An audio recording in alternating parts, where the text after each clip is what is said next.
Welcome back to the night shift. Start, wasn't it? Oh, we're already off to a great start. Welcome back to the night shift. Your safe space for muting yourself and falling on your ass right when you launch the show. Hey, it's Friday, so casual Friday, right? We're going to take it easy today. It's been a crazy week in UFO news. We've got Avi Loeb, this Twitter thing that I just did. We've got Jake Barber to talk about, Skywatcher, Project Gravitar, all the new stuff going on with the Gravitar guys, which is amazing. And I have it. I understand Xander hasn't watched the trailer yet, so we're going to get into that. Stephen Greer on Jesse Michaels and the UAP hackathon. What is it? What's it all about? The Psy games, all of this stuff just happened in the last couple of weeks. It's really starting to stack up. So we'll get into it tonight, and I'm excited to talk about it. Before we do, shout out to everybody in the chat. Cosmic Serpent, Zoltan's here. Hey, Ebony McKickass is on deck, keeping everybody on their best behavior, cracking the whip. So watch out for Ebony. Exosolaria Union, Jeffrey Wheeler, Pat Gallagher, Argy's here. See Cosmic, Paris Diamonds, hello. Great to see all of you. Butch, so many. Rain of Rain, hey Rain. Good to see you here. Channel updates. We are at, I just had this where I could look at it a second ago, just 2 seconds ago. We're at 24,500 subscribers as of right now. And with any luck, we can cross over the 25,000 mark in the next week or two. So if you're not already a subscriber, please consider subscribing. And you could help us. You could be the domino that sets off the chain reaction that leads to disclosure. It could all start with you. So be a part of the solution and subscribe. And if you really want to support the channel, you can become a member. You can click join on our YouTube page. You can become a member. It's super cheap. And we try to make it fun. We try to have cool members only stuff, discounts on merch. We talk about, we have members only live streams, members only Q&As, members only polls about some new stuff that actually will be coming out soon. We have some new merch, which I'm really excited to. I can kind of talk about it. It's not finalized yet, but I'm wearing one of our new. I'm beta testing a new T-shirt right now, and we've got a whole line of these. So we'll be announcing that soon. And if you go to teamnightshift.com right now and pick up a Night Shift logo tee with the Watchman logo, the same one that's on this mug here, free shipping on that shirt. Almost everywhere in Europe. I believe everywhere in Europe and in North America. So free shipping everywhere, more or less. If you don't have free shipping when you go to get the shirt, send us an email. We'll get you sorted out. But yeah, that's it. So thanks to all our new members, everybody who just came on board. If you're a member, it's great to have you. You're the heartbeat of Team Night Shift. We couldn't do it without you. It costs money to do all this, and it means a lot that you kick in every month to support the work that we're doing, and we want to do so much more. So, yeah, on to bigger and better things this year. Xander, producer, musician, writer of the Night Shift theme. How are you? The wind beneath my wings. There we go. No, I'm doing good. We had a super chat a second ago. I'll show it again. Here you go. Hey, super chat. Anybody notice the price of eggs went up? Just about the time Barber revealed his egg. Big egg. The big egg lobby. Wouldn't it be hilarious if this turned out to be just a marketing campaign in the end? It was like big egg. For big egg. Our eggs are out of this world. Oh my God. So I'm beta testing a Night Shift haircut. We'll see how this wears in over the next week. What's a Night Shift haircut? I'm just copying you. I just pushed it all back under the cans. Yeah. But no, I'm doing good. You've had a busy day. You've been talking about aliens all day. I started talking about aliens at 11 o'clock. I unfortunately was dadding for well, not unfortunately, I love dadding, but I was busy with dadding, so I didn't actually listen. So please do fill us in. I understand you've been on a panel consisting of Avi Loeb, which is pretty cool. Yeah, and I got to ask him a question. It was great. He's really very cool. It was an interesting conversation.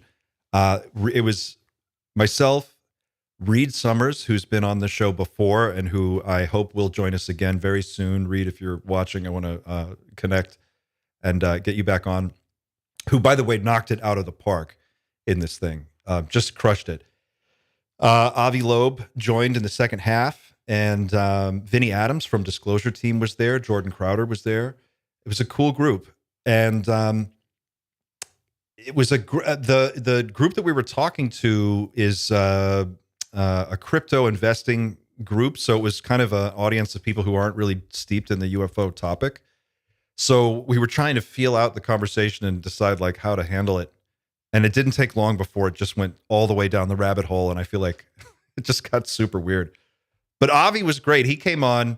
He talked about the Galileo project, all of his colleagues in the academic community who are trying to get data on what's going on lately and try to make some solid scientific conclusions about it. Reed Summers talked about, if you guys aren't familiar with Reed Summers is a thinker on the UAP topic, a speaker on the topic. He's an author. He's written a number of books and articles on it. And I don't want to,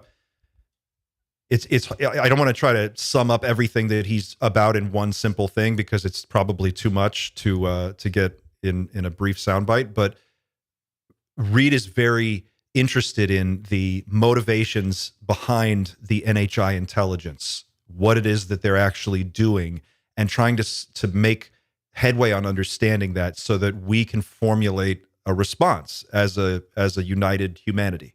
I think that's probably the simplest way I could sum it up. He deeply thinks about this. He talks about it in exquisite detail. He is very interesting.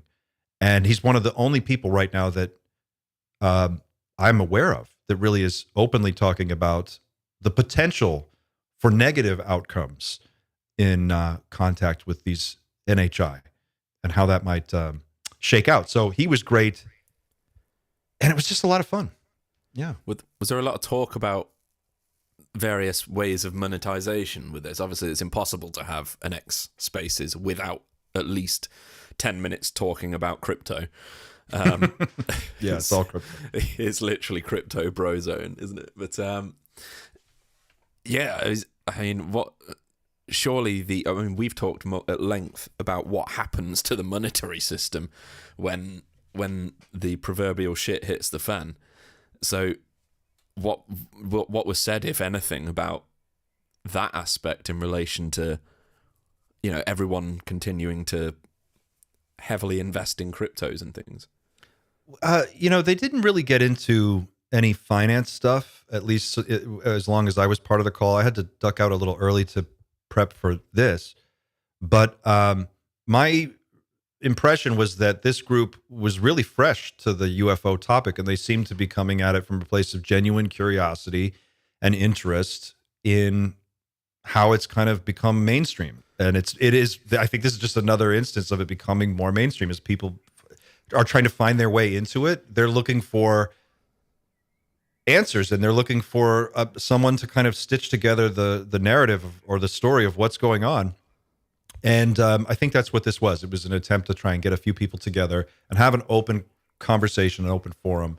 And to that end, I think it was a success. It was really interesting.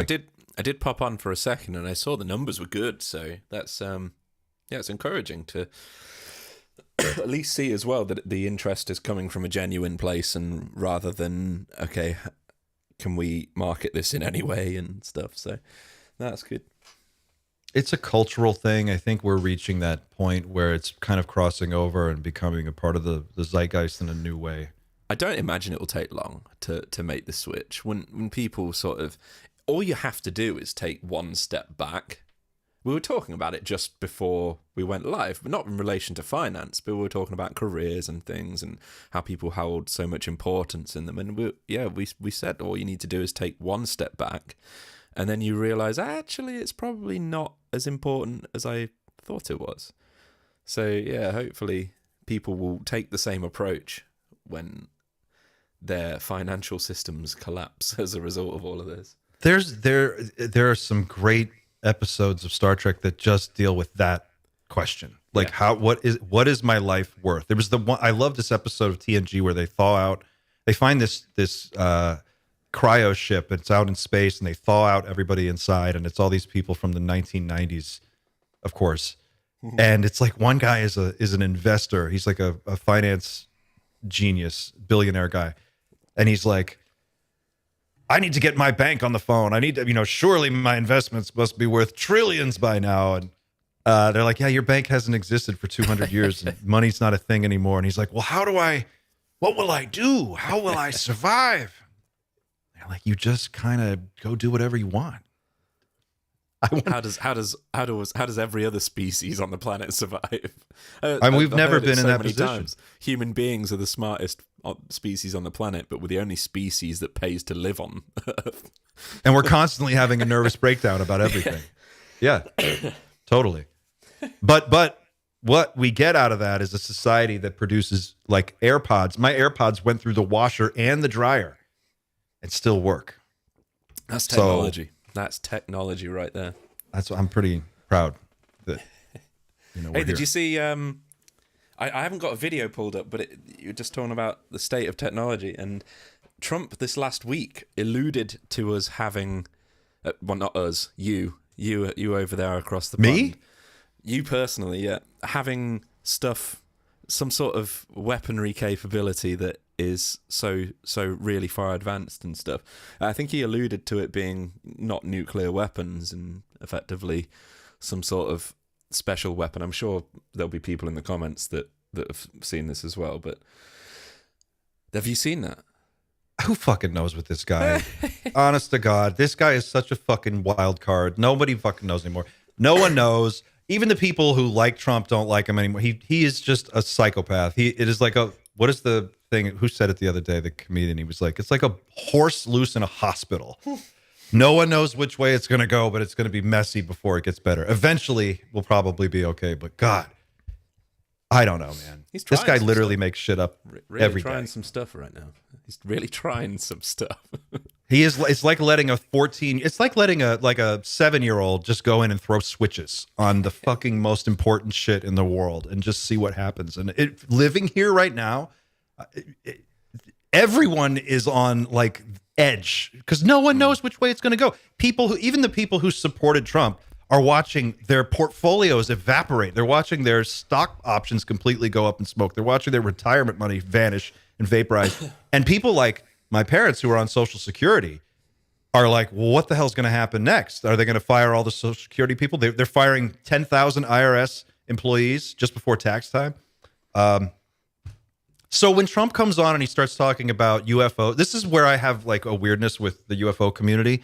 Some people in the UFO community are so fucking laser focused on Trump. They can't see outside of that. And they're like, but he's the disclosure guy. He's the guy. He's a fucking maniac. Nobody knows. We'll talk about this at length throughout this stream, but across my week, I get a certain number of hours that I can devote for watching various things related to ufology, and it was all taken up this week by one video, which is an almost 4-hour-long interview between Jesse Michaels and Stephen Greer, which I have watched in its entirety.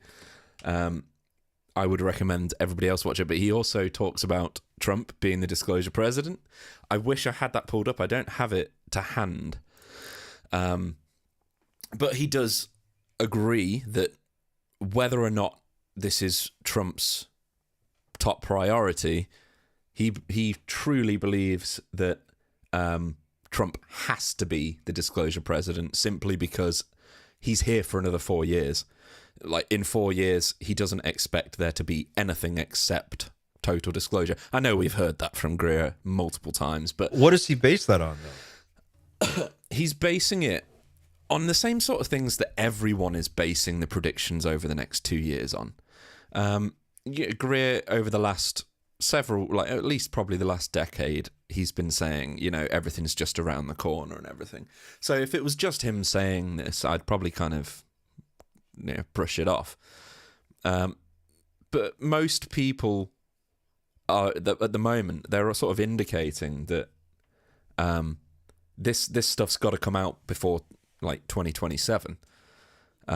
And he's sort of alluding to that throughout the interview, and he's saying that like, and I am going to paraphrase all of this. He's sort of saying, the people within the program, they no longer have a choice. They either need to work with the sort of the disclosure effort, or effectively face the consequences. And Greer's not the only person that's talked about this. I know Danny Sheehan's talked about an ongoing investigation within the US government related to UAP and the legacy programs and illegal operations and stuff. Pretty sure they're talking about the FBI investigating all of this, because it involves wet works and things like that. He's kind of alluding to the fact that this stuff is gonna come out, and there's no avoiding it at this point, because really the technology has just gone, and Jake Barber said this, technology over the last sort of 2 or 3 years has gone, and that we're talking about UAP related technology, right. It's gone from like sort of a steady increase to just like straight up to the point where this stuff is like impossible to contain anymore, because we basically have the same technology that the UAP now have, the true NHI have. This is what Greer said to Jesse. This Michael. is what Greer is saying, there are multiple people that sort of corroborate this sort of stuff. As I said, Jake Barber's talked about the technology. All sorts of people are talking about like breakthroughs that China have made and things like that. And it started, that Brian Parks just said it. Toothpaste is almost out of the tube, and that's something that Greer says. He says that really the toothpaste is about to be sort of squeezed out of the bottle, like with so much force that you can't put the toothpaste back in, and it's up to the people within the legacy programs what side they want. And he says this multiple times throughout the interview, what side of the aisle they want to step in. Do they want to be in the side that is really basically tried for treason, which in the US currently carries a death sentence, or do they want to first of all, he sort of advertises that people can go to him and as whistleblowers, and that he can afford protections to them and stuff. But he's also pushing the fact that the US government is still actively pursuing legislation to protect these people so that they can come forward with immunity. That was a lot to say. That was just a small part of the interview, and as I said, there's a lot more to say on this interview. But that's what his feeling is in relation to disclosure, and the fact that Trump is literally in power for 4 years now. So all these deadlines that all of these ufologists and Bledsoe, Barber talking about the end of 2025, like everyone's predictions that are happening before 2027, that's a Trump era. So, well, I mean, I guess it assumes that some event takes place. If that event doesn't take place, then what happens? Like is he saying that he anticipates some kind of a contact event in that time? Effectively, he's saying that there is no way of containing the secrets for longer than this current administration. That was my impression. He doesn't talk about an event. I don't think he's all that sold on events per se. I know we have people like Bledsoe talking about Easter 2026. Regardless of how his interview with, is it Sean Ryan? The military guy, Sean Ryan. Yeah. Regardless of how that was possibly badly produced to make him talk about the return of Christ and things. I think my kid's crying. Sorry. Well, if you have to go take care of your kid, No. I can carry it. She's fine. Minutes. She's in a cage. It's all good. Jesus Christ. Not true. Not true. She's in a cage. She's with her mum. What was I saying? The return of Christ and things like that. I know Bledsoe sort of said that's not what I said, but apparently there are a lot of people within a lot of key figures that we know of, like their names. They are all actively trying to bring about this Armageddon kind of thing. This is talked about by a lot of different people in terms of like the infiltration of the church with all of like the Mormon church and things like that. There's a documentary on Netflix called The Family.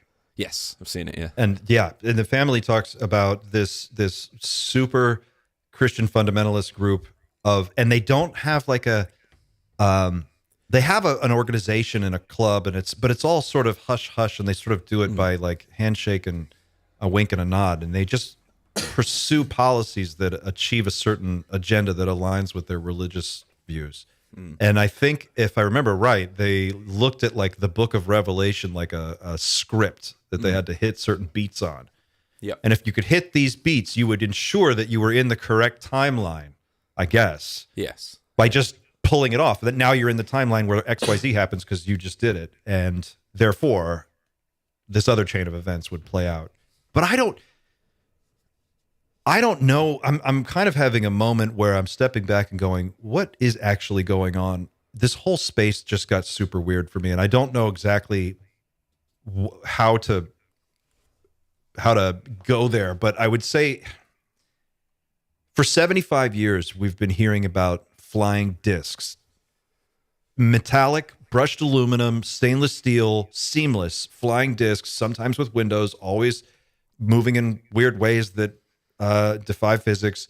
Some of them crash, some of them are shot down, many are recovered. Bob Lazar's been inside of one. All this talk for all these decades about discs, and now just last week we watched Jake Barber Skywatcher episode 2, and they break down the UAP sightings into 9 categories, and none of them are a disc. Yeah. What the fuck is going on? There's like, sort of, are we being herded away from that conversation? This is something that I've been wondering about lately. Do you think?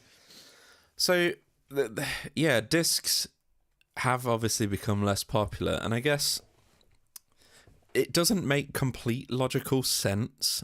But I guess you could say discs may be a primitive form of this technology.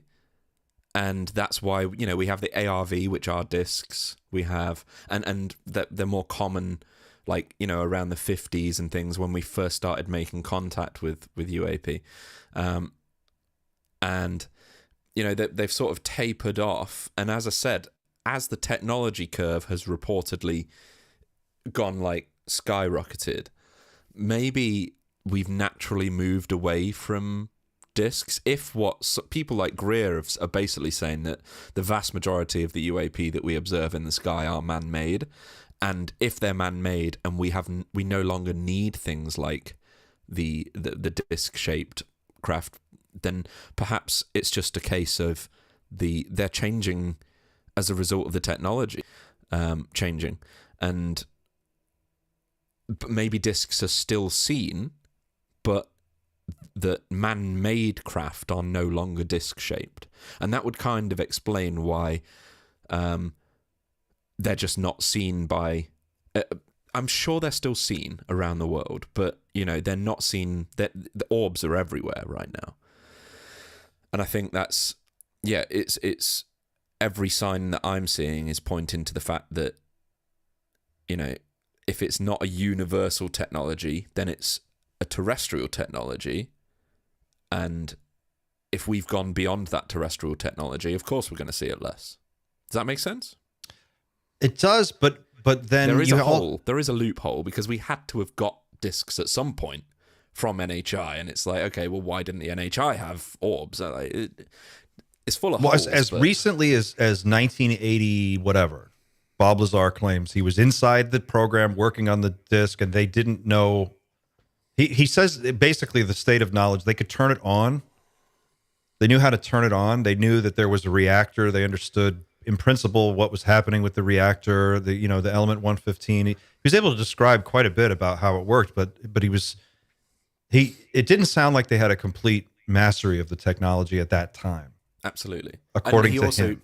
He also said that he wasn't told when that craft was attained, that we either were, and he even said some of them were archaeological discoveries, not the one that he was working on. Right.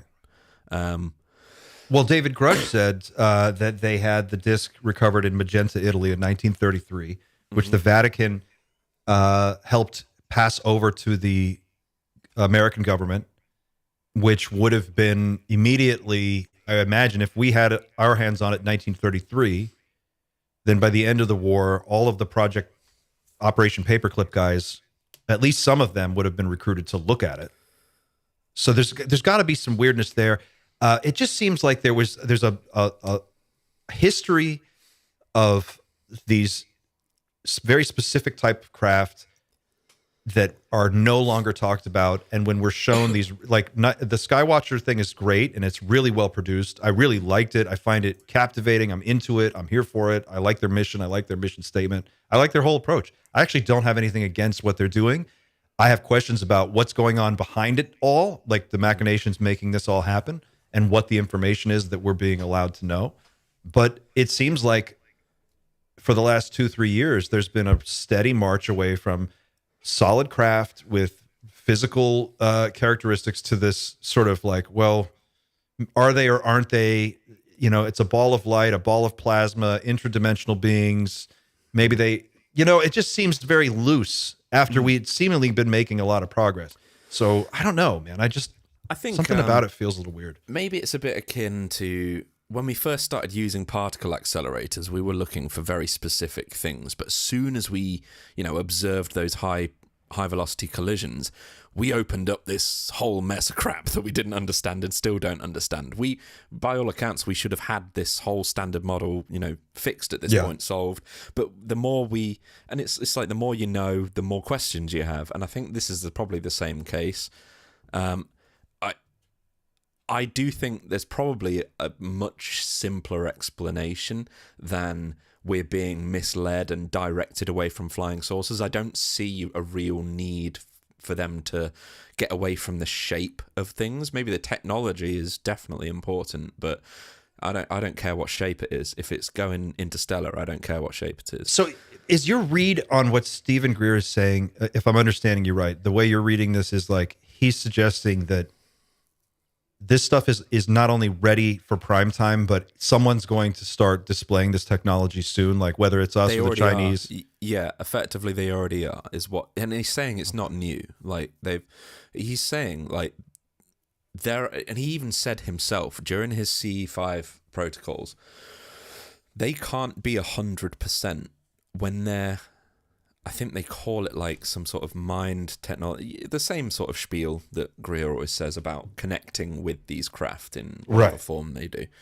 He says there are sort of consciousness signals that you receive back that kind of tell you, okay, this is profound, this is NHI. And he says, a lot of the time we don't get that. And he says he's agnostic to those events as to whether they are NHI or man-made. And he says, when Barber talks about, he got this wrong in the interview with Jesse Michaels. He alluded to the fact that that Barber had connected his consciousness with the egg. He hadn't. He'd had that experience with the Aegon, hadn't he? But I get what he was trying to say is that signature of that emotional connection is the tell that it's like, okay, this is something more than human, where it's clearly it's communicating to you feelings that you do not understand as a human. So he does say Barber's definitely got the right intentions as long as they don't, he says, kinetically contact, like he doesn't bring them down basically with force. But he's saying there's probably a great deal of the ones that they're seeing are man-made, and a lot of the sightings that people see, like the David Fravor Tic Tac, he says he knows for a fact that was man-made, and it was some sort of military test. Well, that's weird because like he's saying, all right, so Stephen Greer claimed that Jake Barber was his guy, more or less. Like, not, I don't want to say his guy, but like the guy that he was going to put. He was going to break Jake Barber. He went as close to the line as possible in saying that this is his whistleblower. Yeah. This is He sailed very close to that sun. Sure. And then Jake Barber goes on News Nation, talks to Ross Coulthart, and then with Skywatcher, they're saying they are summoning. They don't like the word summoning. They are signaling. Inviting is the word, yeah. But Tic Tacs. So Tic Tacs, mantas, I don't know, bright stars. They had all these different names that were cool names and very interesting. And the footage they showed was really good, I thought. I know people dunked on the footage, but I actually thought it was pretty good. I said they would. I think I told you that the no footage will ever be satisfactory at this point. We need to see aliens coming out of these things now. Like, that's the only option we've got left. But it begs the question, like, if Stephen Greer is so certain that Tic Tacs are man-made, then why is man-made Lockheed Martin technology just popping up in the sky above a Skywatcher experimental like event to be caught on camera? It doesn't make sense. What he said is that they are indistinguishable now at this point from genuine NHI experiences, and the fact that we've not specifically been told where this range is. I'm inclined to believe, based on things that we've been told, that this is a test range that they're on of some sort. So it's if they're using, this technology in the same way that the NHI are, maybe the dog whistle, whatever it is, works in the same way with human tech. I don't know. We don't know. We're not being told enough about this, But if they're in a sensitive area or close to a sensitive area, like on the border, then these man-mades are going to show up at the same, at probably an increased rate. Well, I think there's a part of me that suspects that's what's going on. That's what's behind this, right? Like, okay, so look at the timeline. Go back in time 2-3 years ago. The Schumer Amendment is in full swing. People are really talking about it. There's a lot of interest in this idea of like, let's just go in there. Remember on the congressional hearings, they were like, we're going to go down there. We're going to go into the Air Force Base. Anna Paulina Luna and Matt Gaetz were like, we're going to walk into the door and we're going to say, take us to the room and I'm going to see this shit. All that's gone. No one's talking about any of that anymore. And instead, what do we get? We're having this very slick, tight little media package put out, Skywatcher. It's well produced. The people in it are awesome. It's got everything. It's got dune buggies and helicopters and machine guns and fucking psychics. And it's got, these guys out in the desert looking for UFO. It's everything. It's made for television. It's so entertaining. And what are they telling us? They're telling us, look at all these things we've discovered. Look at these things we're finding. It's as if we're starting from zero. And it's like, we just found this new thing. Look at this Tic Tac looking thing. Ooh, that's weird. And there's not an accounting of like the previous 70 years of history building up to this. And I can understand why to some degree, like you have to start with a clean slate. And I think that's important, but like, it's not just that as well. You have to remember that up until now, everything has been so compartmentalized. Everyone says how compartmentalized everything is. So when they say they're starting from scratch, in some respects they are. They know one tiny piece. Like Jake Barber knows about transporting only a few types of these things. Right. He doesn't. But like the Aitgon, somebody in the comments said the Aitgon. They mentioned he talked about seeing the Aitgon. He in person with his own eyes, and it's not even in their classification system. It's not one of the 9 categories. True. Yeah. That's weird. I'm telling you, it's a big egg. And if they're being data driven, then maybe they're not classifying anything they don't see. Maybe the Aitgon's they've been at this 2 or 3 months. Probably a little bit longer, really, in reality. They've probably been at it since I think you're right, though. I think they are on some kind of test range or something, because there seems they have to be. Yeah. I'm not an expert, but I looked, when I was watching it, I noticed they had some pretty heavy-duty military hardware. It looked like some armored vehicles and stuff that like civilians wouldn't actually probably have for any real reason. I could maybe that's where they're at. Some of their they're saying that they're not going to let people in on all their data unless they get cleared for it. So there must be something about what they're doing. Put it this way.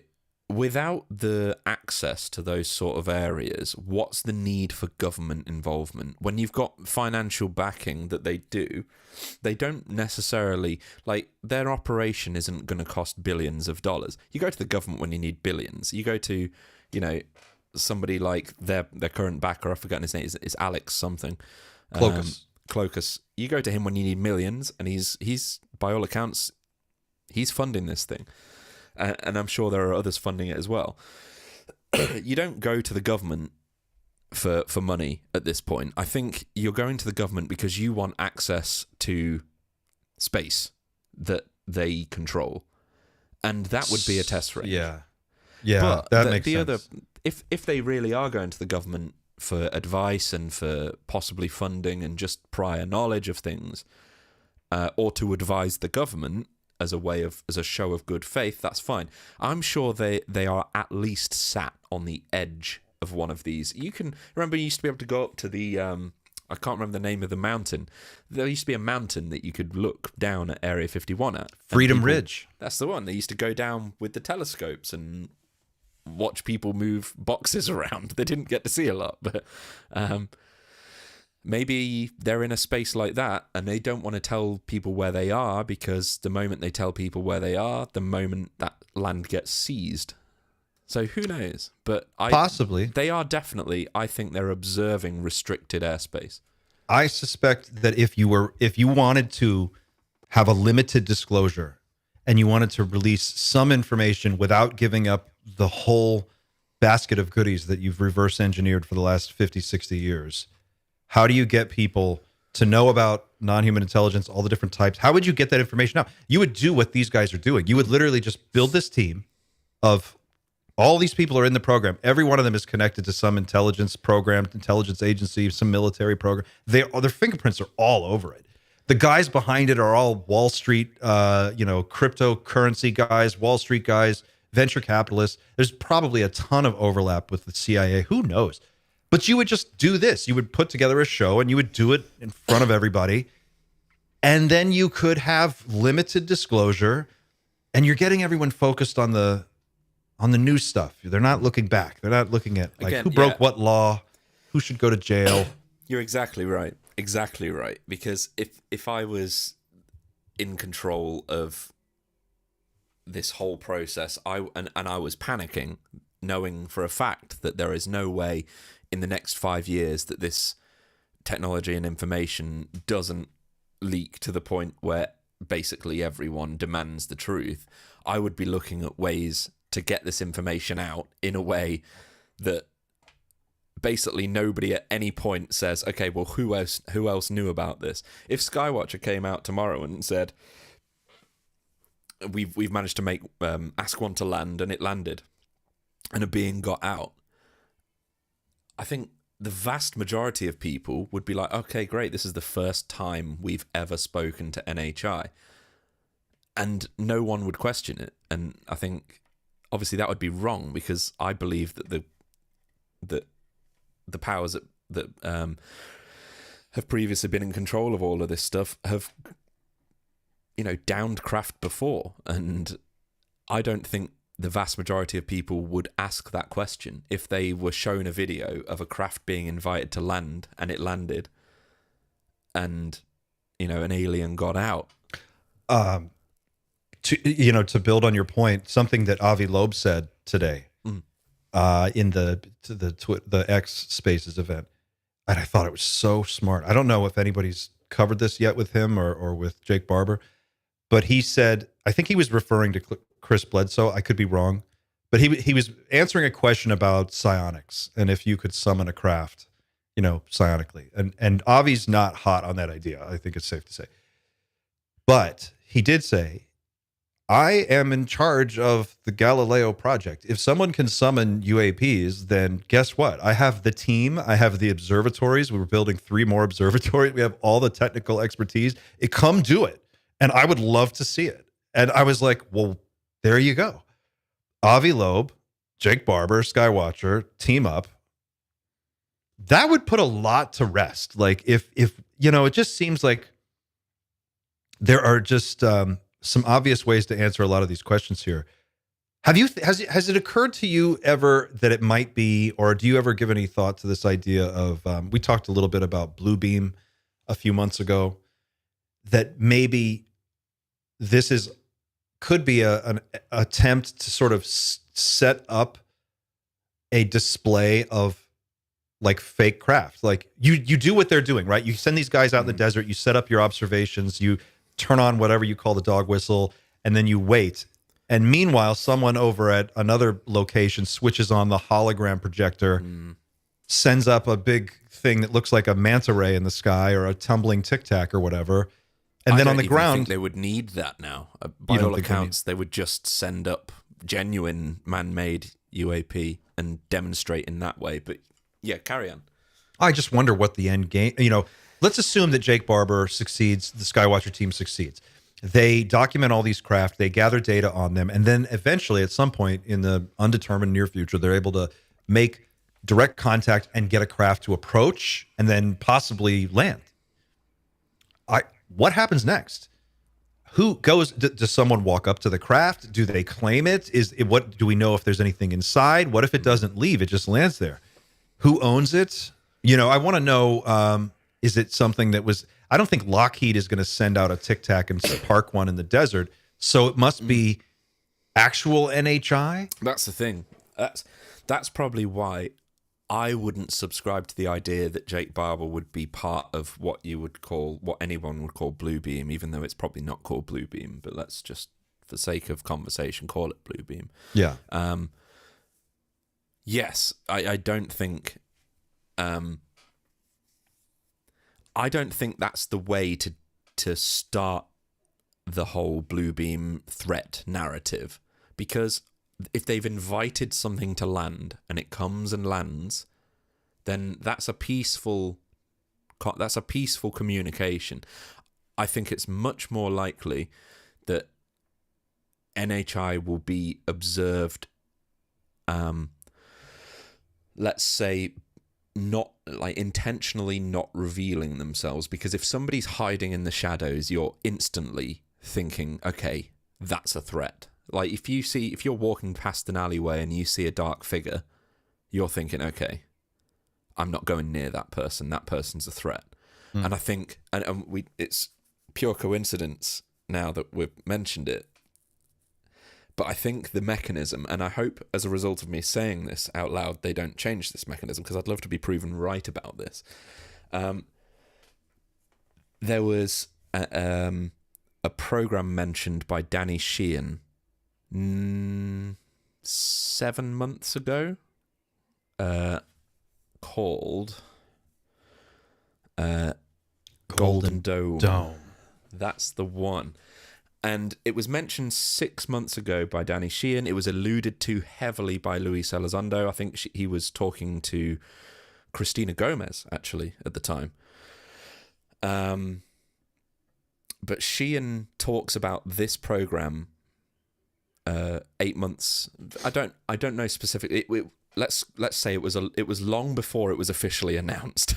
Right. But I have that video queued, actually, just pure coincidence that I do. But I have that video ready to share.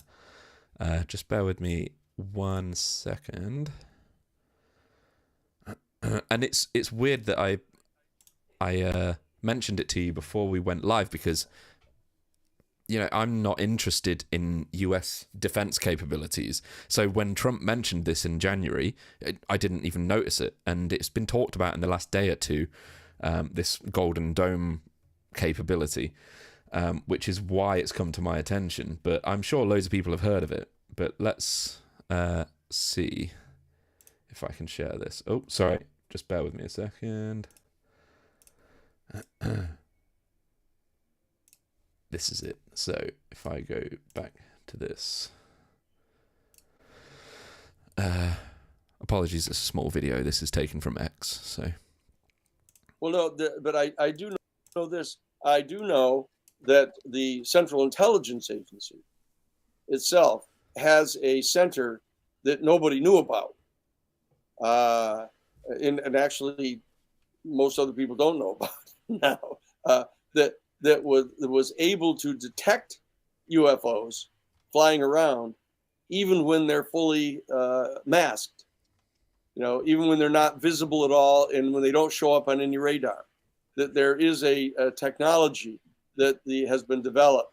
That the code name for it is called Golden Domes, and they're able to detect the UFOs, where they're going and coming, so that. And what I'm concerned about is that may be part of the, quote, kinetic program, to find out where they are. Because if you can find out where they are, then you might be able to engage them in some way to try to bring them down. It's weird that he said kinetic as well, because that's like Greer said kinetic so many times in the Jesse Michaels interview. Whenever it was talking about bringing them down in any way, it was always kinetic. Obviously, kinetic is just a scientific term, isn't it? For, I don't know. A missile hitting it and blowing up. A missile. Yeah. I don't know whether EMPs fall into that category. Certainly, I don't know whether scalar waves do, because I know Greer talks about scalar waves being... I think anytime you fuck up a UFO, it's kinetic. I thought kinetic was like a force hitting a force in some way. Right. I don't know whether that means read. Physical, or... I don't even know what physical means in this context. But you can see Danny Sheehan there talking about Golden Dome, and that was... I don't know how long ago that was. I have that as July the 18th, 2024.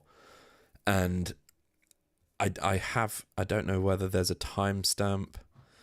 It looks like Golden Dome was launched by President Trump in January 2025. Yeah. And it was originally termed Iron January, Dome. Yeah. They rebranded it to Golden Dome. Oh. Okay. Golden Dome. Because everything's gold with this fucking guy. Got a Golden Dome. It's the best dome. In relation to your question about the threat narrative and Project Bluebeam, that's the perfect platform now for them to say, okay, using our new missile defense detection system called Golden Dome, we've been able to detect UAP flying around. Like, this is apparently a very new piece of technology.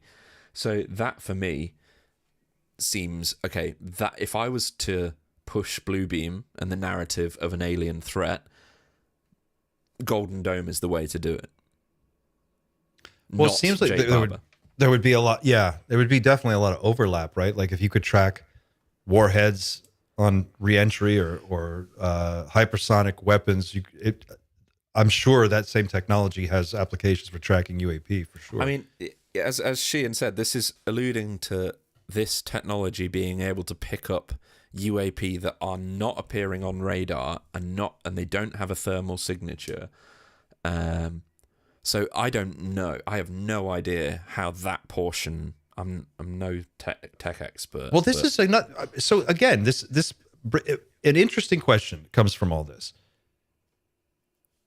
It's safe to assume, I think, that UAP, if it's a non-human intelligence that is, Avi made a great, he did this excellent thought experiment. He was like, if another species at the nearest star system to us, what do you say, Proxima B, had 100,000-year head start on us, and then they started, and when they reached their period of rocketry, chemical rockets, and they started launching rockets to Earth, if they looked at Earth and said, hey, there's something over there, we're going to send a rocket that way. 100,000 years ago. And then 10,000 years later, they had a 10x increase in their technology and they sent out another wave of craft. And 10,000 years later, and they keep getting these 10x's. He said, we would still see their most advanced technology first before anything else got to us. Yeah. They would leapfrog and then send something super advanced here. And then it would be, 1,000 years later, we'd get their rockets. And I just thought, man, that's a great point. But if what Jake Barber's team is able to contact with their dog whistle technology or their dog whistle signaling system, whatever you want to call it, or dog whistle, if it responds almost every time, or they're saying, Alex Klokas says it responds 100% of the time, something shows up, most commonly the jellyfish, then are we dealing with it doesn't sound like we're dealing with a craft that has a pilot inside of it and an operator. It sounds like we're dealing with a creature. Like a jellyfish is like a being in and of itself, right? An orb could be a being in and of itself, and maybe not which is so different fundamentally from this idea of what we've seen for the last 70 years. It's a disc, and inside there are beings. They look kind of like us, but a little bit different. They wear uniforms. Some of them have a little design on the chest. Some of them have long arms. Some of them are short. But it's always got something inside the craft making it go. And now it just seems like they're talking about the Tic Tac, and they're going, look, the Tic Tac, it's morphing and changing shape, and it's stretching like a gummy bear. And I'm like, well, is that Is that a creature then, or is this a machine? Yeah. And is that a consequence of better detection technology? The fact that we just simply have more cameras everywhere? I don't know. Probably a bit of both. But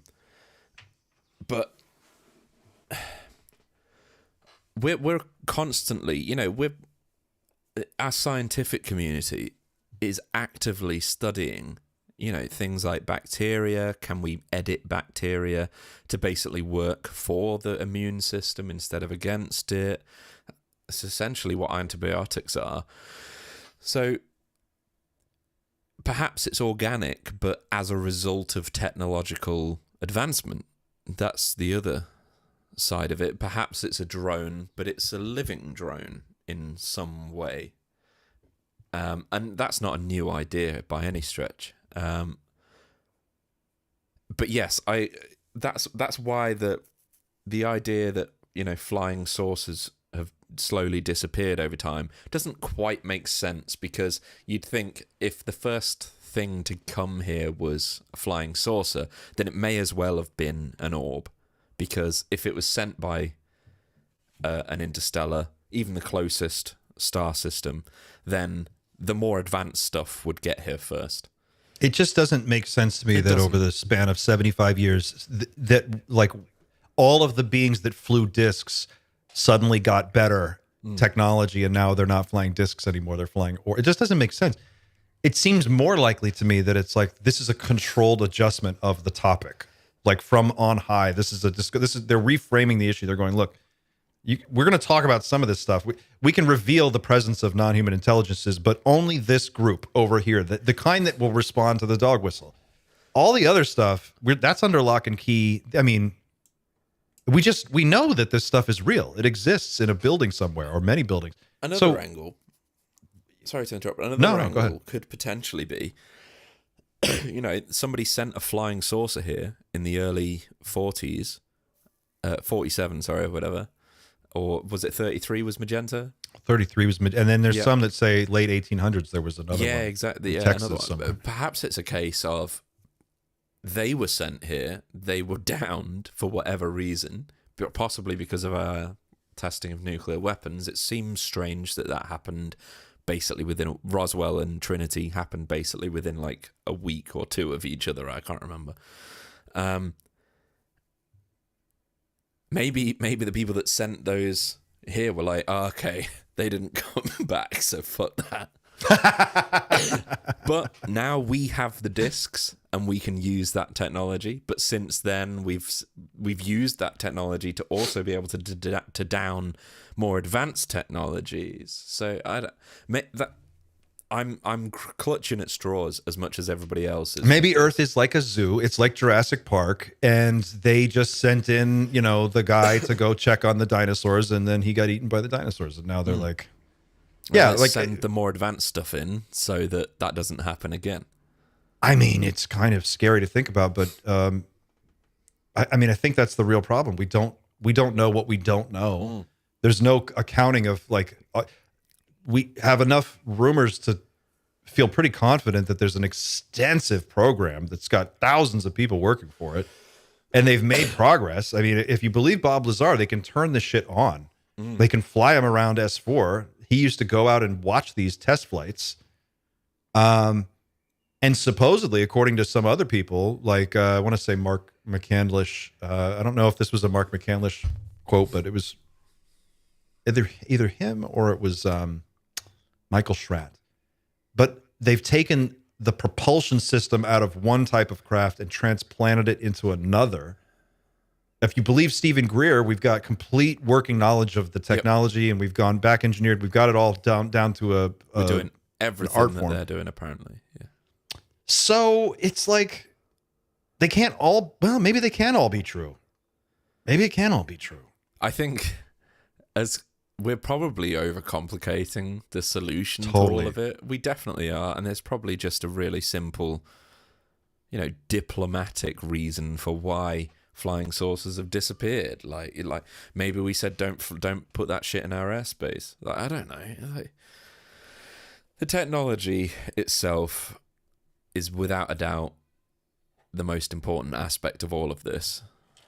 But the consensus seems to be across the board that something is coming. Something is going to happen. For Greer, it's less about an event and more about the simple reality that this information will not be able to be contained by the end of this administration. He definitely doesn't subscribe, as far as I'm aware, to a mass contact event that's planned and everybody's predicted and things. It just seems like he doesn't talk about it. He's saying that within 4 years, like that's not a lot of time. I don't know what he's basing that on. That there's something is going to force the hand of disclosure, that this administration has to face that. So I've made inferences based on this interview with Jesse Michaels, and I want to reiterate, everyone, when you find a spare 4 hours, if you've got nothing to do on a Sunday evening, like, watch the whole thing. Like, I know if you've watched anything Greer's said before, you've probably heard of a lot of it before, but this is probably the conclusive interview because it is almost 4 hours long. Jesse Michaels does a great job of talking to him, despite being, told off at times as well.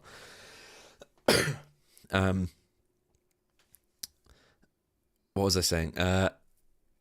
Just talking about the Greer, the saga. 4-hour podcast and how... Yeah, I do recommend everybody goes to watch it, but he definitely doesn't subscribe to the idea of an event or he categorically denies any threat. Like, he even says, like, he's going to die on that hill. The moment I see anybody saying threat, I think he refers to himself as a Rottweiler, and he says he's going to jump on it like a Rottweiler. What the fuck is that? How does he know? That's the thing. Like, this is where it really starts to rub me the wrong way. It's like, that is such an arrogant thing to say. Like, how could you possibly claim to be the only person? This is what cult leaders say. This is what culty people say. Shit like this. Like, I'm the only one who knows. Everybody else is full of shit.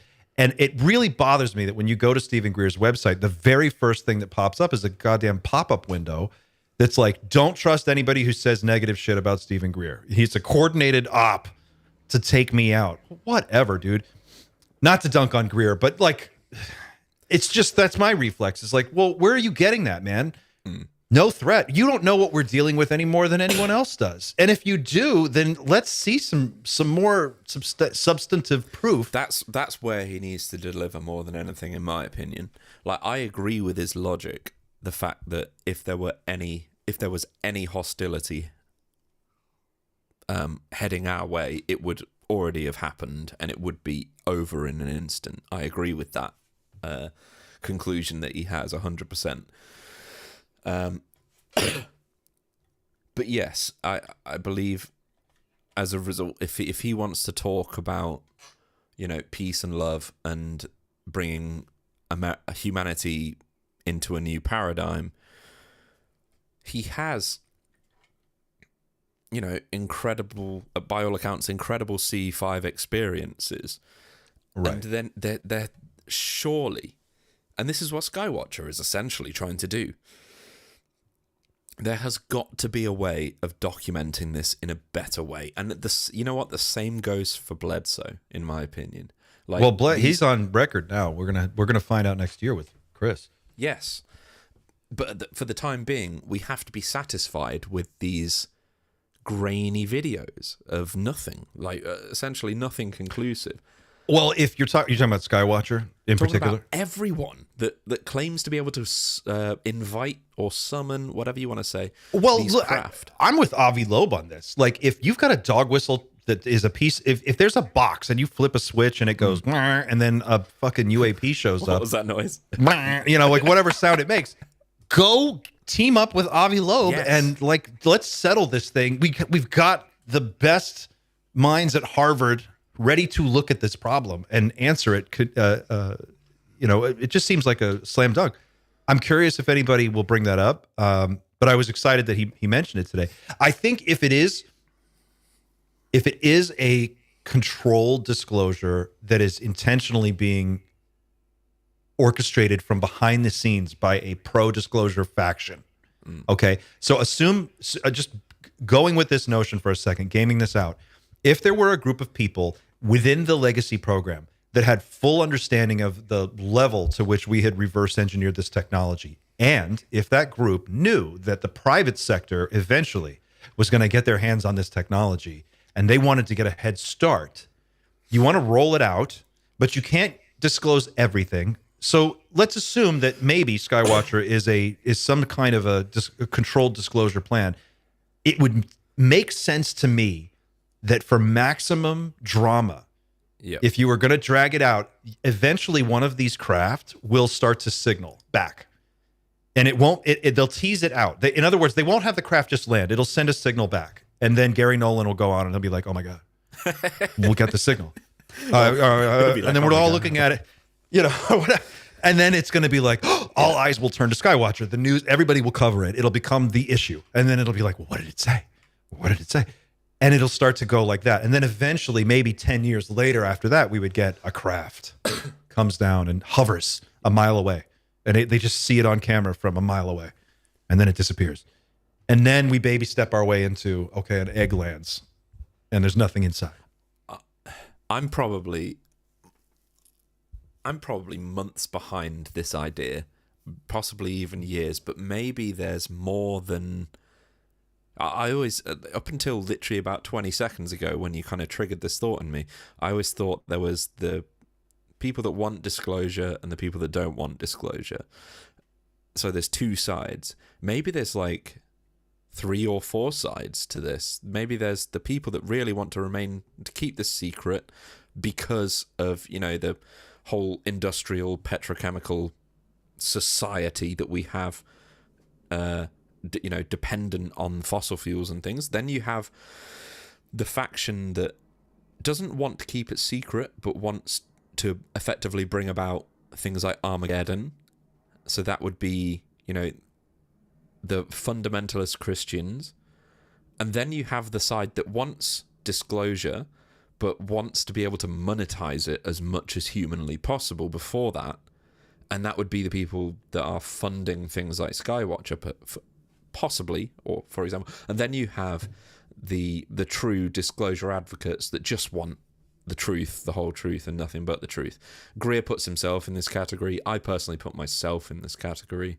I'm sure you probably put yourself in this category as well. So maybe it's 4. Maybe it's 4 categories. I think you're right. I definitely think there's more than one group with different, maybe conflicting, or their interests are not necessarily in alignment with one another.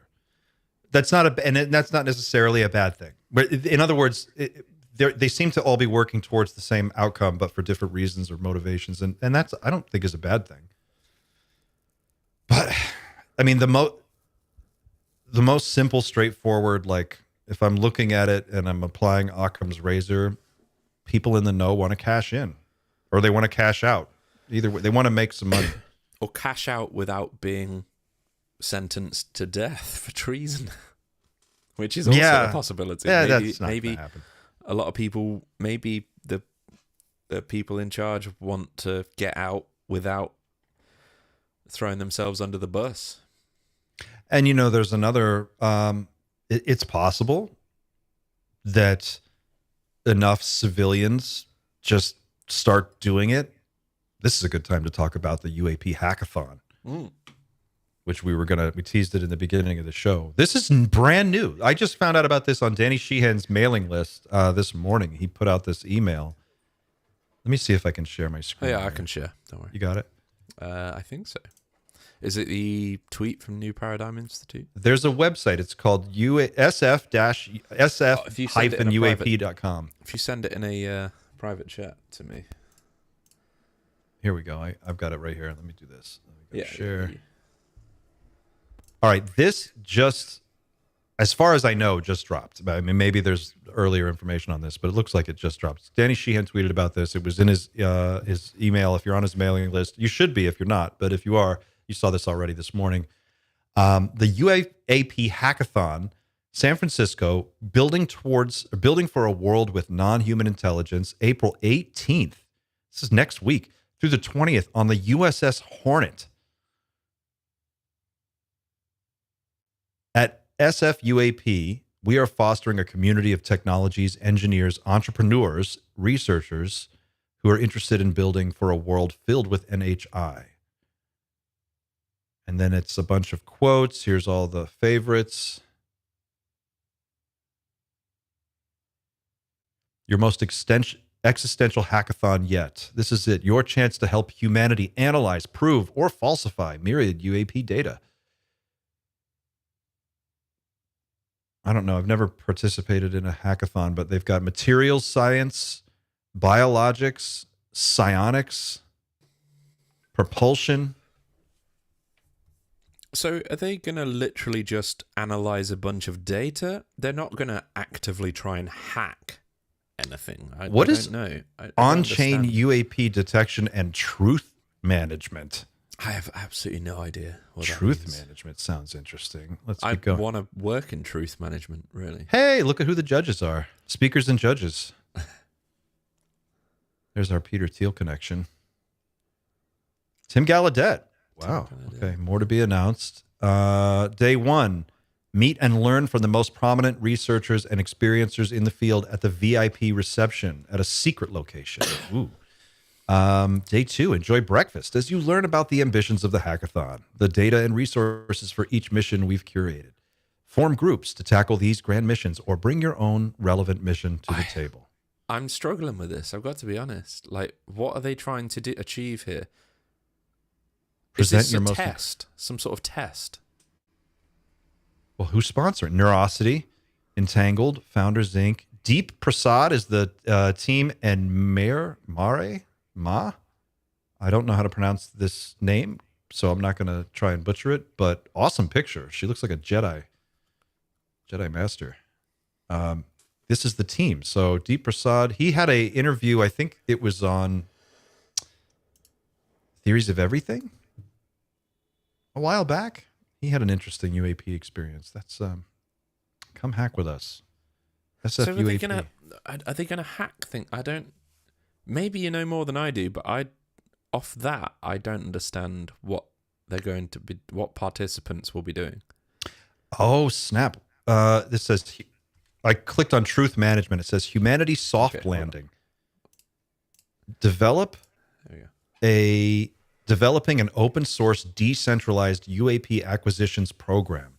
Join the Humanity Soft Landing mission. It has been claimed for decades by an increasing number of prominent former government, military, and intelligence officials, as well as private contractors, that private UAP recovery programs exist where a small number of humans are effectively acting as the gatekeepers of humanity's greatest secrets. We plan on changing that and believe in power for the people, by the people. The mission will focus on enabling a public service that will democratize UAP research and control and operate UAP-related satellite constellations, UAVs, passive sensor networks, and more. Who should join? Blockchain developers, data scientists, cryptographers, policy experts. Wow, this is interesting. It is, but is it not giving you the same alarm bells that Skywatcher perhaps brings you? I don't know if what we're looking at is an organic, like, flourishing of UAP-related research across all spectrums because people are just into it, or if it's some kind of coordinated thing. I don't know. If they're talking about like putting satellites in space to purely detect UAP, there's going to be some money behind that because it's, I think it's still a few $1 million to send anything into space at this point. I mean, they're recruiting physicists, engineers, computational scientists, mathematicians, quantum information scientists, propulsion enthusiasts. No flying saucer. That's another egg, right? Yeah, you're not seeing flying saucer. Like, they're not showing you discs anymore. That is weird. I miss flying saucers. I can't be the only one who just thinks that's bizarre. That's strange. But yet here we are. So all I want to do is go inside Bob Lazar's sports model. That's all I ever want to do. All right. SF-UAP.com is the website for San Francisco Hackathon. Let's talk about Project Gravitar because you just... Oh, yeah. You just opened that can of worms. Oh, yeah, I did. I have the. So yeah, I've not seen the trailer. Oh my God. For this, I fucking teared up. I got teary eyed. Okay. I did. You can, if you watch the video, I did a trailer reaction, and you watch the end where I'm like at the end. I actually had to edit it out because I'm like, because if I watch that video, then I watch the trailer, and I can't. I had to wait. Well, we should watch it now. We can watch it now. Before we do, I'll set it up for everybody who hasn't seen it or doesn't know. Project Gravitar is a team effort. There's a guy named Luigi Vincentelli. He's a director, filmmaker. He owns an agency in Vancouver. I want to say Vancouver. Is it Vancouver? It's in Canada. Sorry, Luigi. I know you told me. But teamed up with Bob Lazar to create the most accurate, realistic depiction of what Bob Lazar actually saw when he was working at S4. And they started making it into a documentary. It began as a documentary about Bob. And in the process of making the documentary, they had to create the world that he was talking about so they could show people what it looked like. So they basically wrote their own software, built their own hardware, and created like 8K renderings of the things that Bob Lazar described. The craft, what it looked like, the reactor, being inside the craft, walking around the facility, going through security, all of this stuff. And when they were building all of those resources, they realized, for the documentary, well, we should make this into a virtual reality experience so people can like walk through it. So then they went back to the drawing board. This was actually behind the delay. There was it was supposed to happen a little sooner, and then I understand they decided to go back, and they basically created like a virtual Bob. That's like a virtual Bob Lazar tour guide who appears and walks you through the S4 facility and points out things like, this is the reactor, this is the thing. And it's awesome. And so through all of this, they took their creative materials and they're binding it together into this big ass coffee table book that I understand is going to be gorgeous. I can't wait to see it. The trailer for this just dropped, and when I watched it, it made me cry. Xander, I can't wait to see how you react. I think you're going to love it. I mean, should I put like a camera up of myself or something? I would. Whilst we go. All right, hold on. Just give me 1 second. I mean, maybe I'm overly sensitive, but I thought it was touching. It was beautiful. Bob Lazar is I think he was touted as the original whistleblower in James Corbell in Corbell's film with Bob himself, wasn't he? The original whistleblower, and he is, for me, he's the original whistleblower. So never really changed his story, never made any money off of this, just kind of like for 30, 40 years been saying the same thing. He's the guy. A lot of, there we go. So we're visible now for this. But yeah, Bob Lazar is the original guy, and funnily enough, Greer does mention Bob. Well, he's asked about Bob Lazar as well in the Jesse Michaels interview. They don't spend a lot of time on it, so it's not worth showing the clip. But the Greer is agnostic towards Lazar, just for anybody that wants to, put that into their ufology memory bank. Greer has no beef with Bob Lazar, surprisingly. But he can't also confirm his story at the same time. But anyway, let's watch this and let's see if I shed a tear. Hi, I'm Bob Lazar. In December of 1988, I was hired as a senior staff physicist by a U.S. defense contractor called EG&G Special Projects. I was told that I would be working on an advanced propulsion system out in a remote area of the Nevada test site, known as Area 51. Wanting to protect myself, I decided to go public and reveal the secrets of S4. Well, there's actually 9 flying saucers, flying discs that are out there of extraterrestrial origin. These are actual in-game graphics. He is not your typical straight-laced science guy. If you wanted to hire a guy who could think out of the box and help solve problems, Bob was probably the best person in the country at the time. He was perfect for it. People are catching on that what Bob said is true. Physical evidence now exists which proves that there is life elsewhere, and at least one form of that life has been here. It was exactly like disarming a bomb every single day. He was targeted. And I saw the guy with the gun. I was willing to fire back. These briefings contained a wide spectrum of information, mostly relating to aliens and alien technology. The people that have been keeping these secrets for a long time are not going to give this stuff up. No one has ever been able to show exactly what I saw with my own eyes, until now.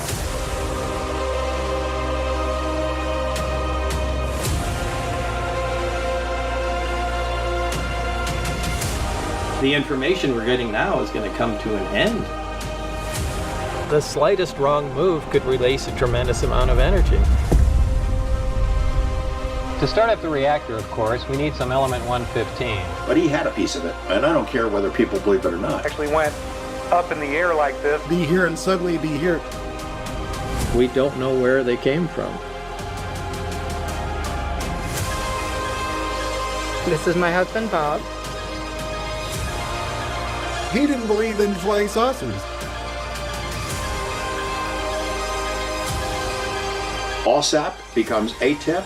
ATIP gets on the front page of the New York Times. It leads to congressional hearings. It leads to Dave Grush. All the stuff that's unfolding right now traces back to Bob Lazar.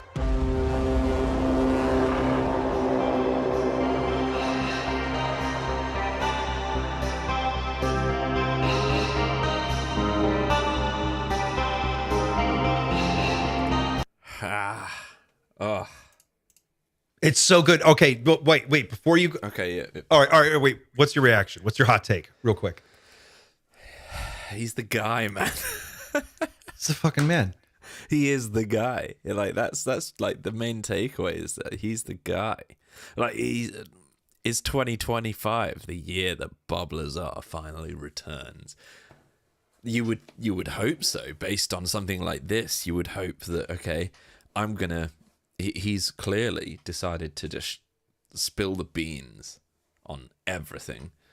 I think a lot of people don't realize how significant Bob Lazar is to the greater picture. And that, like, when you watch that trailer, that is why I react the way I do to, like, what Skywatcher is seeing. I'm like, where the fuck? There's a Home Depot extension cord running into a flying saucer in a fucking building, and there's a cup of coffee and an M16, and there's a staircase. Someone's got a radio playing, they're listening to like REO Speedwagon and they're working on the thing. Like, don't tell me there's none of this has been looked at and this is all new. This can't just be starting now. Not just that, but is there any doubt now that S4 exists? Because as far as I'm aware, I think it was mentioned maybe in very small amounts before Bob Lazar, but Bob Lazar was the first guy that was like, okay, I worked at S4, like, and then Dan Burrish also came out, and then the whole complex was illustrated by what was his name? I can't remember. He was a good friend of Dan Burrish, researcher. Illustrated it. Well, Michael Stratt did it along with Mark McCandlish, the two of them. Yes, yeah. And is anybody really in any doubt now? I mean, even UAP Gerb's gone into the existence of S4. Like, I don't think there's any doubt now that S4 exists in some capacity. And Bob was just straight up like, this is where this is being held. And it's probably very likely that it's not there anymore because it was 40 years ago now. But it's one hell of a trailer. Like, I'm the musician, so I'm like, the music's fucking brilliant. It's so good. I knew you'd like the music. If it's the same guy that did the previous trailer, then I actually know him. Music credit. No, it's not the same guy. But anyway. If you go back to that video, the trailer, at the top left of your window, there was another pop-up for Luigi's got a introductions to Access S4 poster. You can go to s4movie.com. Hang on. I've got a minute 20. It's a minute 20, isn't it? So I can but play this because this is really interesting. Look what they're doing. They have this kick-ass poster. Listen to this pitch because it's awesome. Our documentary film poster is finally out. S4, the Bob Lazar story, is finally going to be launching this summer of 2025. The poster... I don't see it. I think most people should be able to see that. Oh, I got nothing. I see. Oh, it is playing on YouTube. That's weird. So you can see that. Okay. Our documentary film poster is finally out. S4, the Bob Lazar story, is finally going to be launching this summer of 2025. The poster comes equipped with something really exclusive that we developed right here in our studio. Each poster has an individual QR code in the bottom right corner. By using your phone, you scan the QR code, it'll open up a link, you click on that link, and point your phone to the poster. That will open up a portal for you to get exclusive behind-the-scenes footage of everything that's been happening and everything that is happening with Project Gravitaur. And those are going to be some of the most exclusive things that will only be available through here. Basically, as we progress with the project and get closer to the launch of the film, we periodically update that link so you could go check out the QR code and see new exclusive behind-the-scenes footage. So check out our poster and don't forget to click on the QR code. So maybe that's what Luigi's sending me, because he just he messaged me last week actually asking for my address. So I think he's sending me some. He said a care package. You might be getting a care package. I'd love a care package. Luigi sends some badass care packages. He's got the merch down at least, but all like the, you know, he's doing the. That's really weird that I just got a message from FedEx saying that they're gonna deliver something. I assume that's... Is it there? Package. Is it at your door? You should go check it now. It's not. No. Wouldn't that be awesome if it showed up right delivery now? on the 17th. What's the day? Oh, it's a week away. Look, clearly this has been... All of this stuff has been packaged. It's been packaged so that you buy it and you know, you invest your time and money into it, but you know, we're kind of doing the same, are we not, Clint? We're talking about this because we love to do it, but people choose to you know, become members and donate and things like that, and that's a wonderful thing. But as a product, oh my God, it could be the highlight of 2025. The whole of Project Gravitar. I may have to buy a new PC just so I can run whatever game they've got made. But my main question is, will Bob Lazar return? And if so, let's be honest, who do you think he's going to talk to first? And I think we both know who.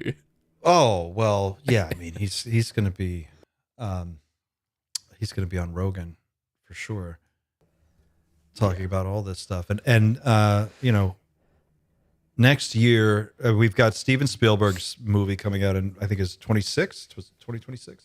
Mm-hmm. Yeah. Do you think that's going to really reveal anything, or do you think that's just going to potentially, you know, give the public more of a grasp of what is actually going on, even in a narrative sense? If it's not, I don't think his story is going to be a true story, is it? It's going to be, I have no idea. Like, I don't think there's any details of what the story's about released yet. Well, I think there are a couple things happening at the same time. Like, my sense is that on one level, you have a renewed interest across society in UFOs as a topic. It's fresh from an entertainment standpoint after drowning in superhero movies for the last 15 years. It represents a whole new, fresh source of content. So there's something there. And it makes sense that if you're Steven Spielberg, you're known, this is kind of your wheelhouse. Of course, now's the time to make a film and get into this conversation. So I think that's happening. Do they play off the whole idea that he also did E.T. the Extraterrestrial? Do they use that? Because that movie, in a lot of respects, was a very humanizing movie for E.T. and NHI, and the fact that he didn't go with the traditional flying saucer and things like that for the vehicle that left and things, and the fact that it did look kind of like a grey, big eyes, small nose, small mouth, and things like. John Lear did an interview with George Knapp back in the late 80s, and you can find it very easily if you go on DuckDuckGo and do a video search for John Lear, George Knapp. It'll come right up. There were three big interviews that he did. And in one interview, he calls it the grand deception, I think is what he called it. He said that the E.T. film, this is John Lear saying this, the E.T. film was made as part of a psychological operation to acclimatize the public to the idea of a small being with big head, big eyes, and if to put it in the zeitgeist that these are friendly, harmless, sweet, cuddly little beings. And according to John Lear in that interview, he says that that was a mistake because they thought that this was the control group wanted to put that idea out there, but they later found out after the fact that things were a lot more complicated than that, and the situation was not as friendly as it seems. And that's so, what do you do with that information? I don't know, but that's something that John Lear said many, many years ago, and I think it's relevant. I think it's an important data point, an interesting one. I think at the same time as this is becoming more entertaining, and there's obviously entertainment value in it, we are seeing a controlled release of some information. And I think we're also seeing people sort of like bootstrap it from the public sector, like the private citizen UAP movement. So it's all happening at once. The question is, like, if you step back far enough, it almost doesn't matter the details. If you just get back a little bit and look at it from a distance, we know that something is happening. It's happening with more intensity, and it's seemingly increasing. There are more sightings. There's more attention on this. There's more eyes on it. There's more conversation about it. It's becoming a big topic. Something is pushing that forward, and it seems like it can't go on like that forever. At some point, something's got to give. And either we get to some new understanding, or there is some kind of black swan event, maybe, that just out of left field one day, something happens and everybody's caught off guard, possibly. I don't know. It just, something's happening for sure. I think that's no the question conclusion for sure. Remember that line. That's the line for the next year. Something's happening. You can take that to the bank. Slight, small detail. Who directed Independence Day? Dean Devlin and Roland Emmerich. Okay, I don't know who. I've heard of Roland Emmerich. Is it Roland Emmerich and Dean Devlin? And Dean Devlin, if I remember right, also directed Stargate. Right. So I think my question is related to if some of this, and I have no problems with believing that the CIA may have infiltrated Hollywood in some way. I think even Ben Affleck admitted that because he did a film called, was it Fargo or? There was Fargo. I mean, he did. That's got. And I think in an interview for that, he talked about the idea that the CIA influences Hollywood films, but there's no way that directors like Steven Spielberg and the people Roland Emmerich and people like that, there's no way they know that they're not told by the CIA that NHI are here. Like, so my question is, like, how are they directed? Like, if ET was supposed to be some sort of like introduction to the whole idea of the grey and the soft disclosure of that and making them cute and things, how did they make him Spielberg? How did they get Spielberg to go along with that without telling him that the reason we're telling you this is because there are real greys that we need to introduce to the public? That's a great question. And there is I've never seen asked or answered, and I think it needs to be answered at some point. Well, one answer that I think is makes sense to me, and I don't know that this is the answer, but it's one answer, is that it happens through script consultants and industry consultants who come from the military. Like, for example, the television show Stargate is absolutely categorically cheesy. There's no question about it. When you watch it, it is the special effects budget is like $14. Like, it's really hard to, but they have so much heart and there's so much like chemistry in the show. There's a lot of love that goes into it. But that show with almost zero budget, that's notably campy, had like 3 different Air Force generals, active duty, appear on the show. They even made a special episode where they lampooned the idea that there was a fake television show that was actually revealing all of this information. And then they say in that episode, they're like, if any of this ever leaks, we can always point to the show and we can say it was just a TV show. There's no question that the Central Intelligence Agency has been involved in Hollywood and in shaping the view of America, our military, our global situation, our position around the world, and framing that in our entertainment world.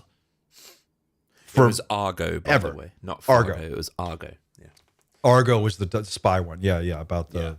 That was the one that Ben Affleck thought, after working on that film, he wouldn't be surprised whatsoever if CIA were fully infiltrated in U.S. media. Oh, sure.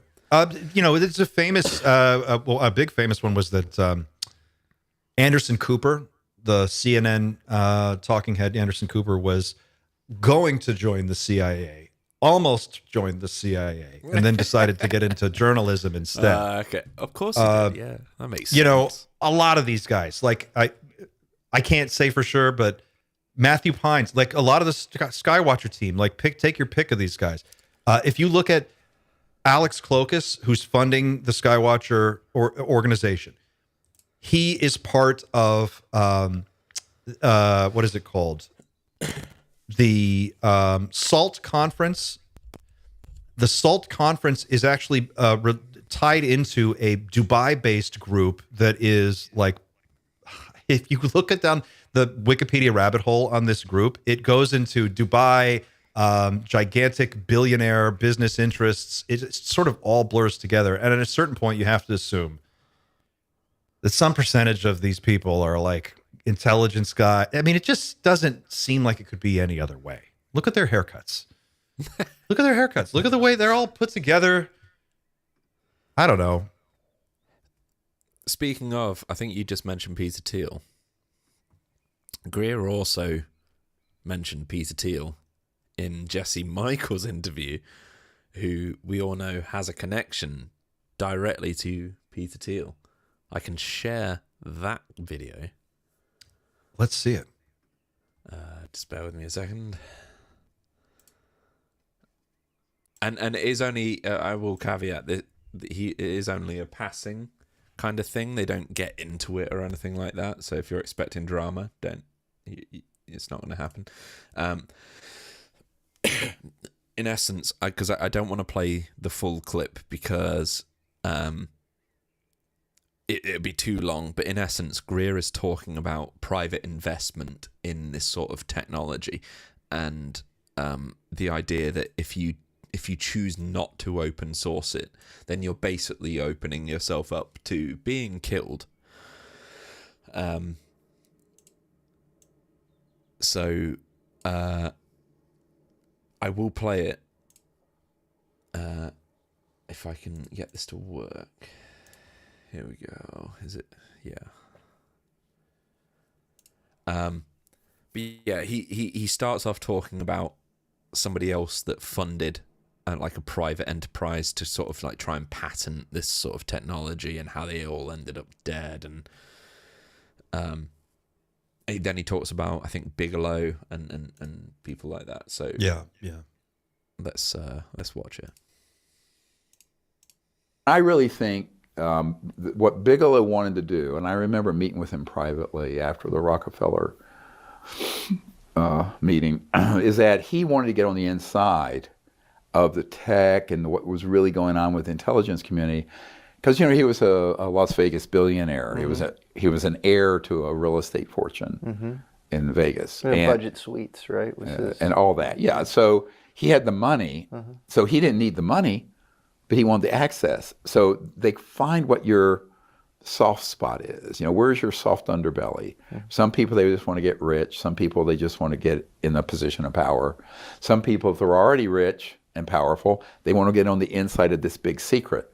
So that's how they got their hooks in him. And I warned him of that. Same thing with Joe Firmage that got pulled in. And this was this tech entrepreneur who yes, got from super Salt Lake into City. Anti-gravity. Yeah. And he got totally gaslit and pulled into his own operation. It ruined his life. And then he got put in prison for something? And I warned him, this is going to be an op. You're going to spend your money and all this time, because he took the same bait. He was wealthy. And I met with him at the Mars Cafe in South of Market in San Francisco way back in the 90s. And I said, Joe, you're a mark for these guys. And sure enough, that same group of people intercepted him. Peter Thiel was almost intercepted by some of these people. Really? For energy, technology stuff, with Hal Putoff and some others. Peter? Yeah. Peter? They were going to get 100. The guy that I've worked with? Yeah, they were going to get 150 million of his that would be flushed down the toilet. Hal Putoff? No, I don't think so. Yes, sir. Not I got a heads up from the senior most CIA guy. I broke eye contact twice. I'm going to rewind a little bit and we just listen to that again. Energy, intercept for these guys. And sure enough, that same group of people intercepted him. Peter Thiel was almost intercepted by some of these people. Really? For energy, technology stuff, with Hal Putoff and some others. Peter? Yeah. They were going to get 100. The guy that I've worked with? Yeah, they were going to get 150 million of his that would be flushed down the toilet. Hal Putoff? No, I don't think so. Yes, sir. I got a heads up from the senior most CIA guy, and I back channeled that information to Eric Weinstein. But I've met with, because I'm open about this. I brought Hal into the office, but nothing ended up happening. So they're putting him out. Look, he's up in his 80s, I guess now. It's like a lot of these guys. They have to find a replacement. But no, he was an operative that was. Probably his closest friend ever is on my team, and I know the whole backstory. Same thing with Jacques Vallée. So he carries on. In this interview, Greer really does call out virtually everybody, including Hal Putoff, Jacques Vallée, Elizondo. I don't know if he mentions Gary Nolan. Gary Nolan, he's called out before. But yeah, it's weird that, Jesse Michaels was like, Peter? My Peter? Like, Daddy Peter? Daddy Peter was almost brought in on this. I just, looking at Steven's face when he said that, like the way Steven looked away, he looked away twice. Absolute conviction, though. I think he believes what he's saying. I have no opinion on the matter. I don't know anybody. I don't know anybody. I think he believes what he's saying. I don't know. I think he in that moment, I read his body language as he just realized he got caught. Like he just realized who he was talking to, who knows and works for Peter Thiel. And now he's got to I think Steven says a lot of things that he believes strongly in a way that comes across as a statement of fact, but it's not. And I think he, Do you think Greer is coming into these interviews not knowing anything about Jesse Michaels, though? I think he knows. I think it's possible. It's possible. I think Stephen Greer probably has a team that looks at all his social media, interview requests, and they probably, just go by the numbers and make decisions on it because he's a busy man. He's got limited time. He turned down us. He turned us down. He'll come. He'll eventually. We'll get him. Come around. When he realizes how much of a super fan I am, I've just turned my. We'll make a T-shirt with Stephen Greer's face on it. And then his legal team will contact. Sue us. I know, but it won't get him on the show. I think he probably. I don't know. I'm with you. I don't know these people, but I mean, just reading that little interaction, it looked to me like he said something and then he realized he kind of slipped up. He had to just. You can either walk it back and look like a fool, or you can double down and move on. And he changed the subject and moved on. And he's like, "Oh, yep. I had it back channeled through a CIA guy that I know." And he's like looking around the room and yeah, you know what? I agree with you. That Does but the point is, kind of make sense, yeah.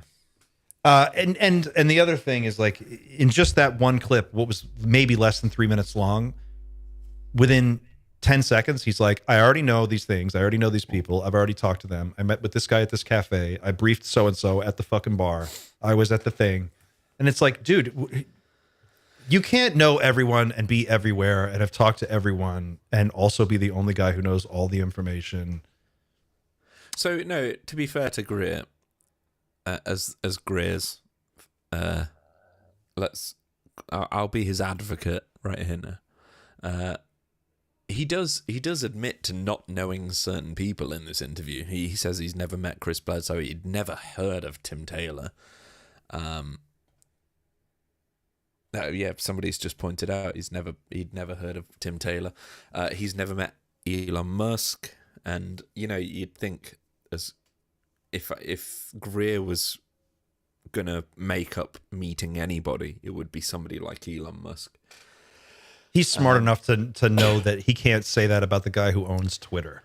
I think he could. I think he couldn't fake that. I don't think there are many people you can Elon say this about, because he's talked about. I think in this interview he mentions that he's not spoken to, or at least been contacted by Will Smith, which is really weird. I think Will Smith apparently has a passing interest and contacted the Greer's team in some way. You know what? Fuck Will Smith. Honestly, when he slapped Chris Rock, I was done. There's no coming back from that. No, I'm Team Chris Rock all the way. Who isn't? Right. Thank you. I think. Look, I don't think he's lying about Peter Thiel here. I really don't think he is. You don't think Greer is? No, I don't think Greer is lying about Peter Thiel here. Because I don't think he's really accusing of Peter Thiel of much. Because he's talking about people that were basically enticed into wasting money. Yeah. Really, who he's accusing here is Hal Putoff. Because, again, somebody that's really close to Jesse Michaels, well, not close, but has been interviewed by Jesse Michaels, is Hal Putoff. And Eric Weinstein. Several times throughout this interview, Greer does talk about Hal Putoff being a tool of the cabal, let's call it. And he's saying that Peter Thiel resisted it in whatever way. So, because I think he said they tried to get Peter Thiel, but it didn't happen or whatever. So, if he'd have said, a little bit more, if he'd have said something like Peter Thiel, accepted the deal, and Jesse Michaels hadn't heard of that, then maybe, that would make more sense. I mean, it's unlikely that Peter Thiel tells Jesse Michaels everything he's up to. Of course, like, why would he just let him in on everything? So I'm not saying, and this is the interesting thing, right? Like, I dunk on Greer a lot, and I know I do. I'm hard on him. Does, and that's fine. But at the same time, I also think he's dead on balls accurate about his assessment of the intelligence world and how they operate, and how sticky and dark and weird this whole world is, and how it just rings true to me the way he talks about it. It seems like, they would have their fingers in all of these pies. And it would be very difficult to know what's true, what's not in a space like that, where you just don't know how much the information has been polluted. The only realistic assessment of Greer at this point, given the people he's met and the people he's talked to, the amount of people he's debriefed, look, he's either taken the entire US government on a ride, and he's successfully grifted the US government, because they are actively meeting this guy. There's not a lot of denial. Yeah, Greer is still he says they're meeting him, but do we know that they're meeting them? But there are plenty of there's verifiable claims, like his meeting with Admiral Wilson, for example. Right. We know that did happen. Would you agree at this point? Yeah, the Wilson memo. Yeah. Wilson's he was the head of J2, right? So I don't know what that means for Americans. The head of something, your government's massive. So I'm inclined to believe that Wilson was pretty high up. So, I'm not going to throw his claims out based on the people that he's met in the past. If he still says that he meets, White House staffers, it's not a massive deal to meet a White House staffer. That could mean like he goes and has lunch with some, it could mean a meeting's a meeting. And I'm not saying that he's walking into the Oval Office and sitting down with the president.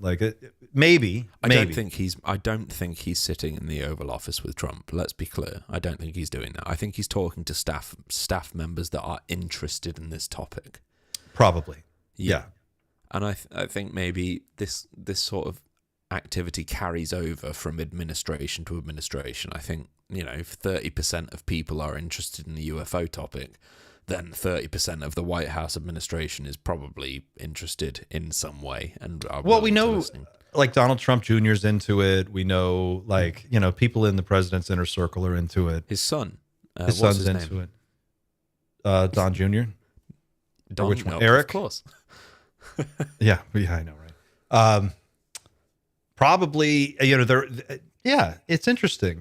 But I don't think you're going to see disclosure come from the Trump administration because for all the same reasons you wouldn't see it from any. It's like, what's in it for him? Unless there's something really, tangible in it for him, I don't see why he would play that card. But as far as Greer's concerned, what's interesting about Greer is that he's kind of calling it. He's said this stuff about the intelligence community for so many years that you would think by now, if anyone was going to be targeted, they would target him and shut him up. Oh, but they're not. He just keeps going. This is the one claim of his that he made that he's the only person they can't push out a window. So let me share this. It's quite a claim, and I've just not heard him say it before. So let's share this. I think I'm sharing. No, I'm not. Hang on a second. Share this tab instead. Okay, right. So they were just talking about people that have been victims of wet works, effectively. So why? I think Jesse even asks it in this clip, so I'll just play the clip. I won't say his name, Lord so-and-so, out of the United Kingdom, who was their funder, called me up and said, Dr. Greer, we need your help. Day late and $1 short. They're after them. They figured out how these things work, and they think they need to move their lab from Michigan to another country. I said, bro, you're going to have to move your lab to another star system. This organization will hunt you down anywhere. And what they need to do is dump everything they have through blockchain on the internet and out to the public. But see, they had such a, excuse my language, they had a hard-on for getting the money and monetizing it and keeping it, their own little secret thing. Next thing so I wrote a whole page, a couple page thing, strategy for them. I think it's in our archive. It is, but taking the name off of the Lord so-and-so because he doesn't want to be known publicly. But that's amazing, though. Somebody in the House of Lords was funding this free energy project. Well, everyone's interested in this if you've got a thinking mind and you're concerned about the world, if you care about the world at all. But it was done incorrectly. So, and I warned them at the front end of it. I said, if you do this the way you're planning to do it, you're dead men walking.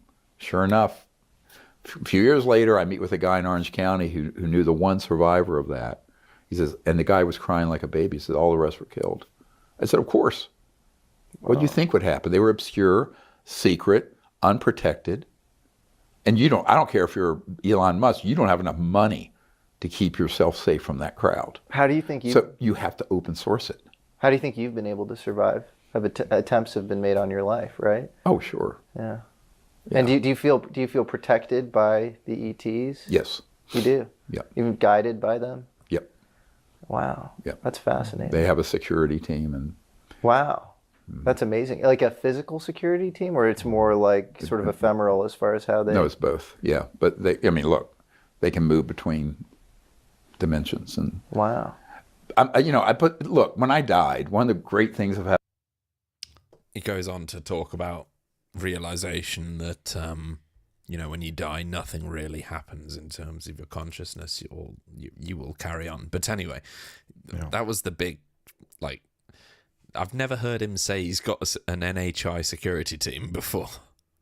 Dude, that's a new level for me. That's now we're starting to really push see, this is what I mean. It's a big jump. Like I can go, Bob Lazar went to work on a Janet Airlines flight, got off the plane, walked down the thing, went in the door, scanned his palm, I've got a ET security team that moves between dimensions. Like, what the fuck? It's hard. It is hard. Man, that is hard. But that I think is new information for me as a diehard Greer fan. I've never heard him say that. That's weird. That's a weird one. But it's not out of place in terms of some of the claims being made these days. It's no different to Chris Bledsoe saying that in 2026, people are Easter 2026, there's going to be some sort of event. It's no different. So I don't find it any harder to believe, but I find them all hard to believe. I want to have Dr. Dan back on. I did an interview with Dr. Dan a couple of weeks back, and it was awesome. We had a great conversation, and he is an expert in UFO cults. This is something that he's talked about, and we didn't have time to dig into it in that conversation, but I would love to have him on to talk about, because that's a culty kind of a thing. Like, only I have the information, only I am the source of knowledge on this topic. I also have a invisible security team that protects me from on high. Like, we're starting to get into some really culty shit. Yeah. And that's tough. Like, that's hard for me to really take on board. I can believe aliens, but what would you do if what would be your first reaction if let's say NHI made contact with us in whatever form makes the most sense to them? Maybe it's some sort of mass consciousness event, I don't know. What if they said, we've been talking to this guy who calls himself Stephen Greer all this time. Stephen said he was in charge. And we talked to him. and none of you guys listened to this guy. We've been protecting him. We've stopped him from dying several times, and yet nobody's listened to him. But you should have all listened to him, because now you've blown up half of your world or whatever using nuclear weapons. What's I don't even know how we'd react to something like that. Could you imagine a situation where Greer becomes literally the outcome of his It all comes narrative? down. That's at the end, like the Scooby-Doo mask comes off. Yeah, the narrative is that really Stephen Greer has to become one of the most important figures in humanity's entire history. Given what he apparently knows and professes to know, and the fact that he's apparently being protected by NHI in whatever form he says. Well, that's like saying I've got angels protect. It starts to get a little. Him Jesus, would it not? Can you carry this for 2 seconds? I've got to do something real quick. I'll be right back. Hang on. I'll be right back. I'll be 2 seconds. So it's just me and you now. But what I'm trying to say is, Stephen Greer has been around since the early 90s. And, he's been right on a lot of stuff. And this is probably where, a lot of people don't like Stephen Greer. But, I coined the phrase Daddy Greer purely because I try and separate the ego, which he... And it's even horrible to say, he clearly does have some sort of ego, despite how, consciously aware he professes to be. He clearly has some sort of ego. Clearly, the guy is well connected. He has been right on so many things, including the most recent stuff regarding psionics. And you can throw psionics out if you want. But that's where we are right now. So when the guy talks about, you know, the NHI are protecting him, is it impossible? I don't know. I'd be interested to hear what everybody else says. Apparently, I've caused a coup d'état over here. Brian Park says, I need to state thy case. My case for Greer, if I have to really just try and nail it down, is that love him or hate him, the guy has said some stuff for the last early 90s to now. So for the last 30 years, the guy has been saying the same thing. And we are now seemingly just catching up to what he has been saying. The last piece of the puzzle, as far as I'm concerned, regards Project Bluebeam, which would be the fact that Greer constantly talks about Werner von Braun and his talk of a plan to instigate a fake alien invasion. That's the last claim of Greer's that hasn't. There's no verifiable truth there. So I think we have to be careful when it comes to predictions being made by the likes of Bledsoe and Elizondo. When it comes to claims regarding, you know, actual events where NHI connect with humanity in any way, especially when it comes from a threat narrative. And what's even stranger is the idea that it's linked to religion in any way, which is what Chris Bledsoe has alluded to. So I would try and say, if my advice was to anybody, if my advice to anybody about Greer, like, was anything at all, it would be just like try and ignore the shit that he says. Like, he interrupted Jesse Michaels so many times in that interview, and yet at the same time told Jesse Michaels, like, stop interrupting me. But the guy's 70 at the end of the day. He's an old guy. Like, he at some age, you kind of have a right to be condescending. And like, people make fun of the way Greer looks and stuff, and it's like, you know, he looks pretty good for his age. He could still bench press 300 pounds. Apparently so, yeah. At least that's what he said. What I was trying to say, whilst you were, I don't know what you were doing, but anyway, I've just funneled off a lot of your audience to my new YouTube channel, by the way. It's called The Shift of the Night. What I was trying to say is that love him or hate him, Greer is absolutely central to the last 30 years of ufology. He really is. Like, Herrera, Barber, with the exception of Bob Lazar, like, he has had his fingers in all of the pies. So yeah, 100%. It's fair to say he's probably going to have his fingers in the pie over the course of this administration. Let's say that. So let's just try and throw away the ego that Greer definitely presents. He's earned a certain amount of swagger. Like, and I said he's 70 years old, close to, like, and he's talking to Jesse Michael, who I think is younger than me, who's in a t-shirt and board shorts. Yeah, and Greer's turned up and he's in a blazer.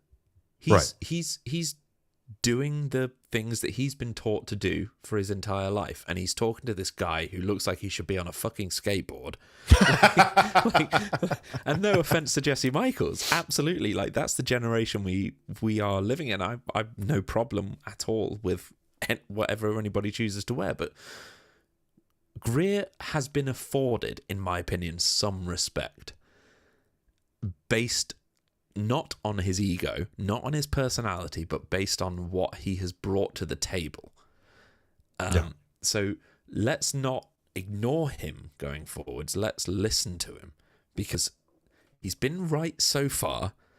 And as I said, there is some stuff that is apparently supposed to happen in the next 2 years. So let's just hold on, keep listening to him, and see where that takes us.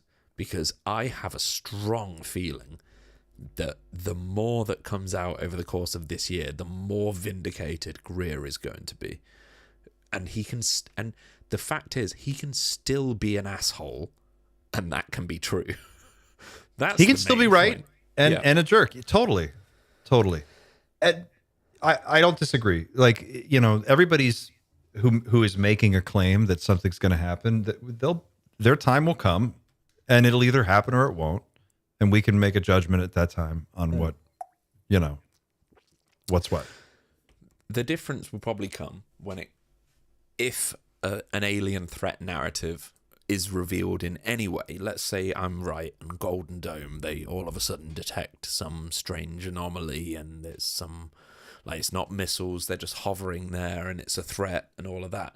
Like, what's your reaction versus what's my reaction? My reaction is, I don't know what the fuck that is, but I'm not going to assume it's a threat. Whereas, I don't know. Well, I don't think that's the big question, I think. Even if Golden Dome detects all kinds of weird stuff, they're not going to tell the average person. I mean, they wouldn't even tell us if there was an incoming nuclear. I think they actually will tell the average Joe, though. That's the whole point. If this is a Project Bluebeam or whatever, and Golden Dome is the vessel that they use to announce a threat, what's your reaction versus what's my reaction?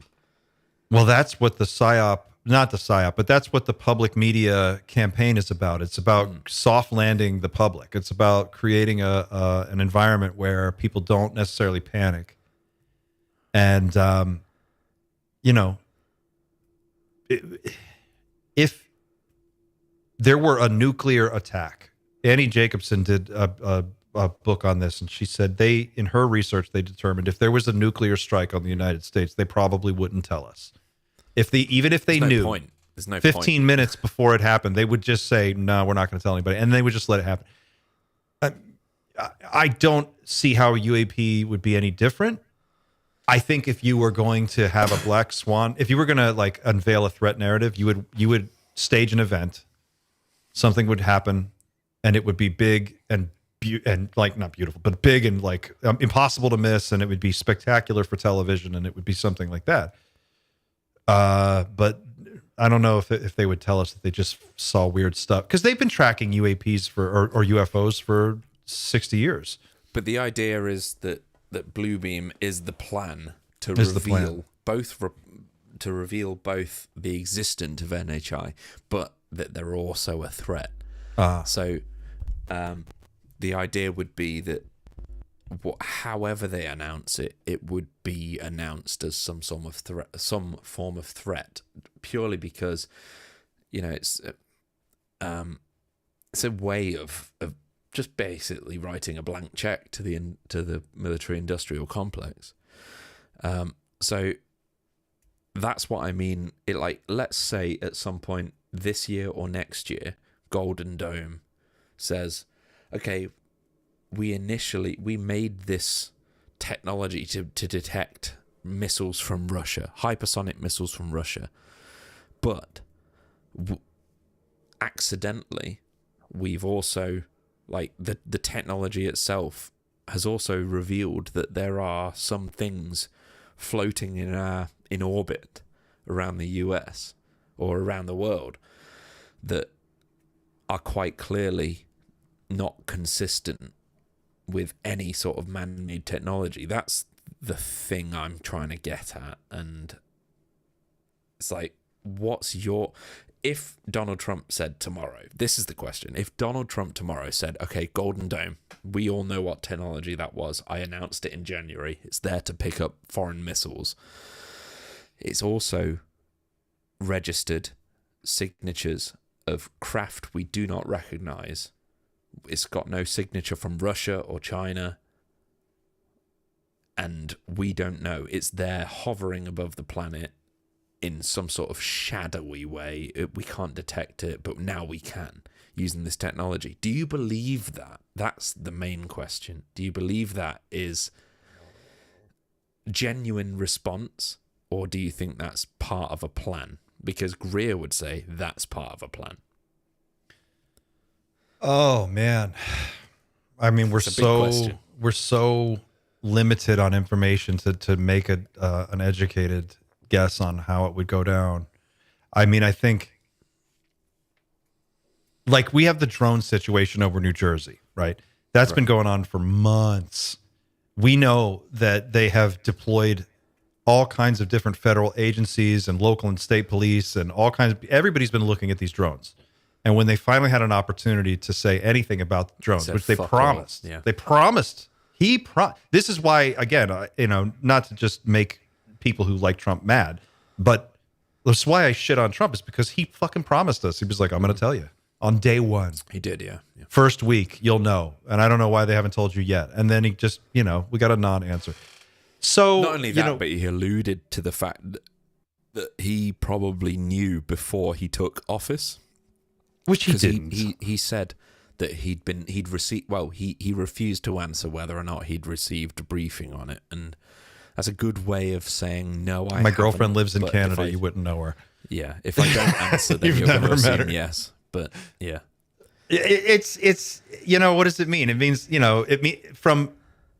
if he had a history of telling us the truth and being like a straight shooter with people and was just generally known as a moral person with a clearly defined set of ethics that he adheres to, but that's not who we're dealing with here. And I think it's okay to be honest about that. I think no one absolutely, yeah, no one doubts that anymore. And if you do, then I don't have time. But the important thing to know is as well, from Greer's interview, he says he's completely bipartisan. He doesn't care who's in charge, but it's not because Trump's in charge that disclosure is going to happen. He thinks it's just as a result of the age that we're in. Trump has no choice at this point. Like, they will be confronted with the truth, and they will have to decide a way to dismantle all of this and put it in the public domain. But on that note, I'm also going to disappear for 2 minutes. So disappear. It's back to your podcast. I'm going to share a article on Daily Mail. If I can do this, let's see if I can do this. You try it, and I'll share it, and then I'm going to disappear. Let's do Google. Here we go. This just came across my radar seconds ago. Share this tab. Here we go. Is that working? It is now. Right, back in a minute. Okay. This is it's the Daily Mail. Not the best source, but interesting article here. Hang on, where's my other screen? Here we go. Oh my God, the ads are awful. Oh, come on. Mysterious triangular tower at Area 51 is discovered on Google Maps as baffled viewers suggest it could be alien technology. Our world is full of many confusing oddities, from a UFO-like disc in New Mexico to a secret doorway in Antarctica. Now, people are being left concerned by a mysterious triangular tower stationed at Area 51 in the Nevada desert. The imposing sci-fi-worthy structure about 80 miles northwest of Las Vegas is circulating online after being spotted on Google Maps. And you can see it here. This is what it looks like.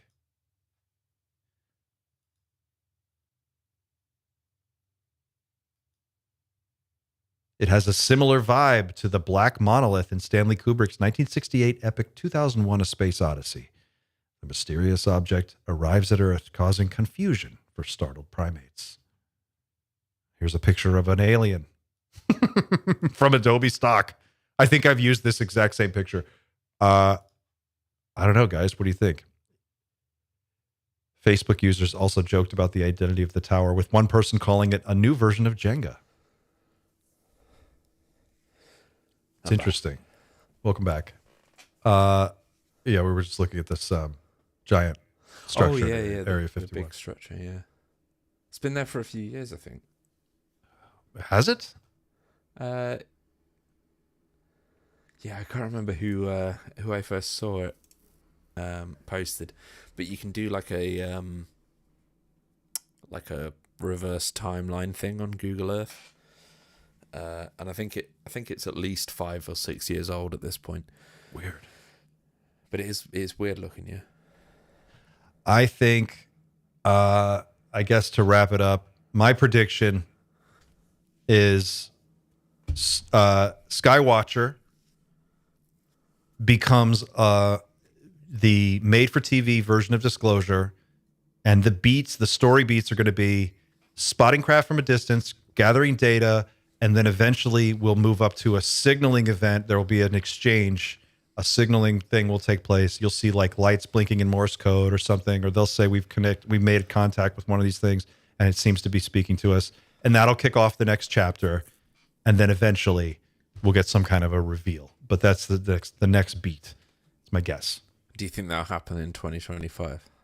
I think if we're all in agreement that there's something behind the scenes pushing all this forward, then and if you take Carl Nell's leaked Soul Foundation slide with the timeline for Disclosure as any kind of indication that there's something going on here.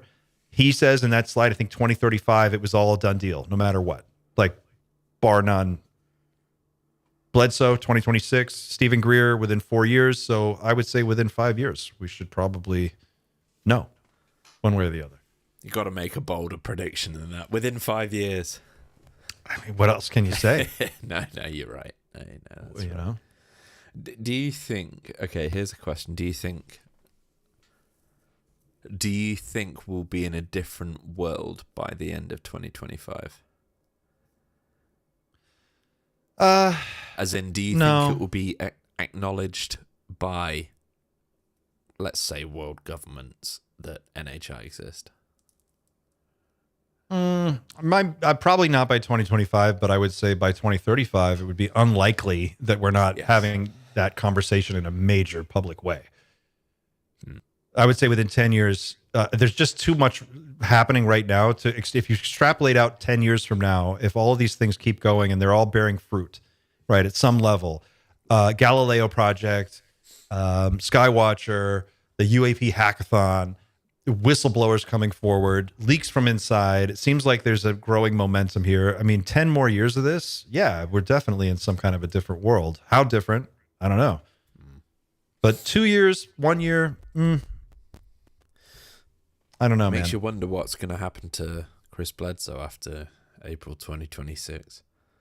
We're technically less than a year away. Well, I mean, that's the thing. Everyone who's come forward saying there's something going to happen has been incorrect. True. So far. Yeah. So he would be the first. And they do tend to just fade into away to the distance. But this does feel different. Like having been in it since the late 90s, since I was able to use a keyboard, this does feel different to every other time. It feels different to 2012, and that was probably the biggest part. That was the most publicized time. There was a movie made about it, wasn't there? So, well, there's a bunch of movies. There's like, there's Contact. There's the Jodie Foster one. There was the one with Charlie Sheen made one in like 1997. There was one called The Arrival. That's what it was. Awful. That was great. It was so bad. Ron Silver's in it. The Arrival. That is the one. Hang on, let me just. The Arrival. It's Charlie Sheen. Oh no, I don't know what that is. He works for SETI. It was really bad. They get a signal anyway, and then there was what was the one that just came out a few years ago? I think this is the one you're thinking of with the guy from Avengers. Avengers. Is it just called Arrival?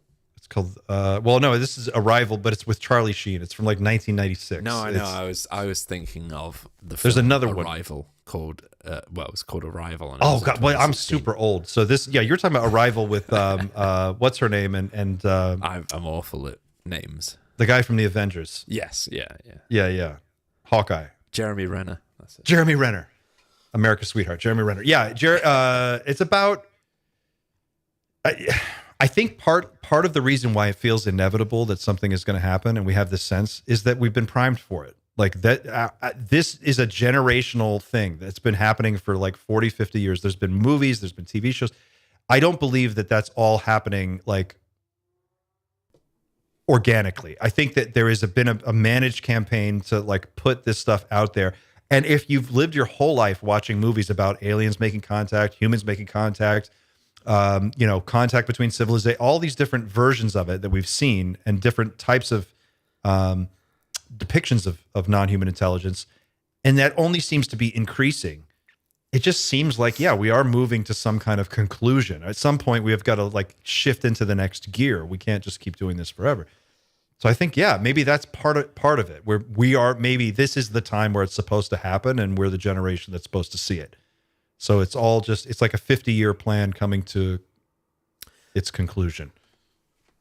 My last question, I promise. Can you reveal on stream how old you are? I've said it a bunch of times. I don't know how old you are. You don't know how old I am? I don't know how old you are. I'm terrible at names and ages. I barely remember how old my daughter is. Oh God, I'm 44. Okay. And my son, who's 3.5, he asked me, he's like, Dad, how old are you? And I go, well, you know how you're 3. And he goes, yeah. And I'm like, well, I am like 4, but then I have another 4. And he's like, oh, you have 2 4s. I only have 1 3. And I'm like, yeah, I know, buddy, but just wait. It'll happen to you too. Okay, so there's roughly 10 years between us. Yeah. Do you think that in one of our lifetimes we'll be exploring somewhere using this technology, getting on board, let's say, a spacecraft? Do you think that happens to one of us or both of us? Because if so, that's only a 10-year difference. We're 10 years apart. I mean, odds are, I count that as kind of we're in the same boat. Like whatever, I agree, but I think we're in that zone, myself and you, where it's like, I don't know. It could be a case of where we're in that sweet spot where it happens like just at the wrong time.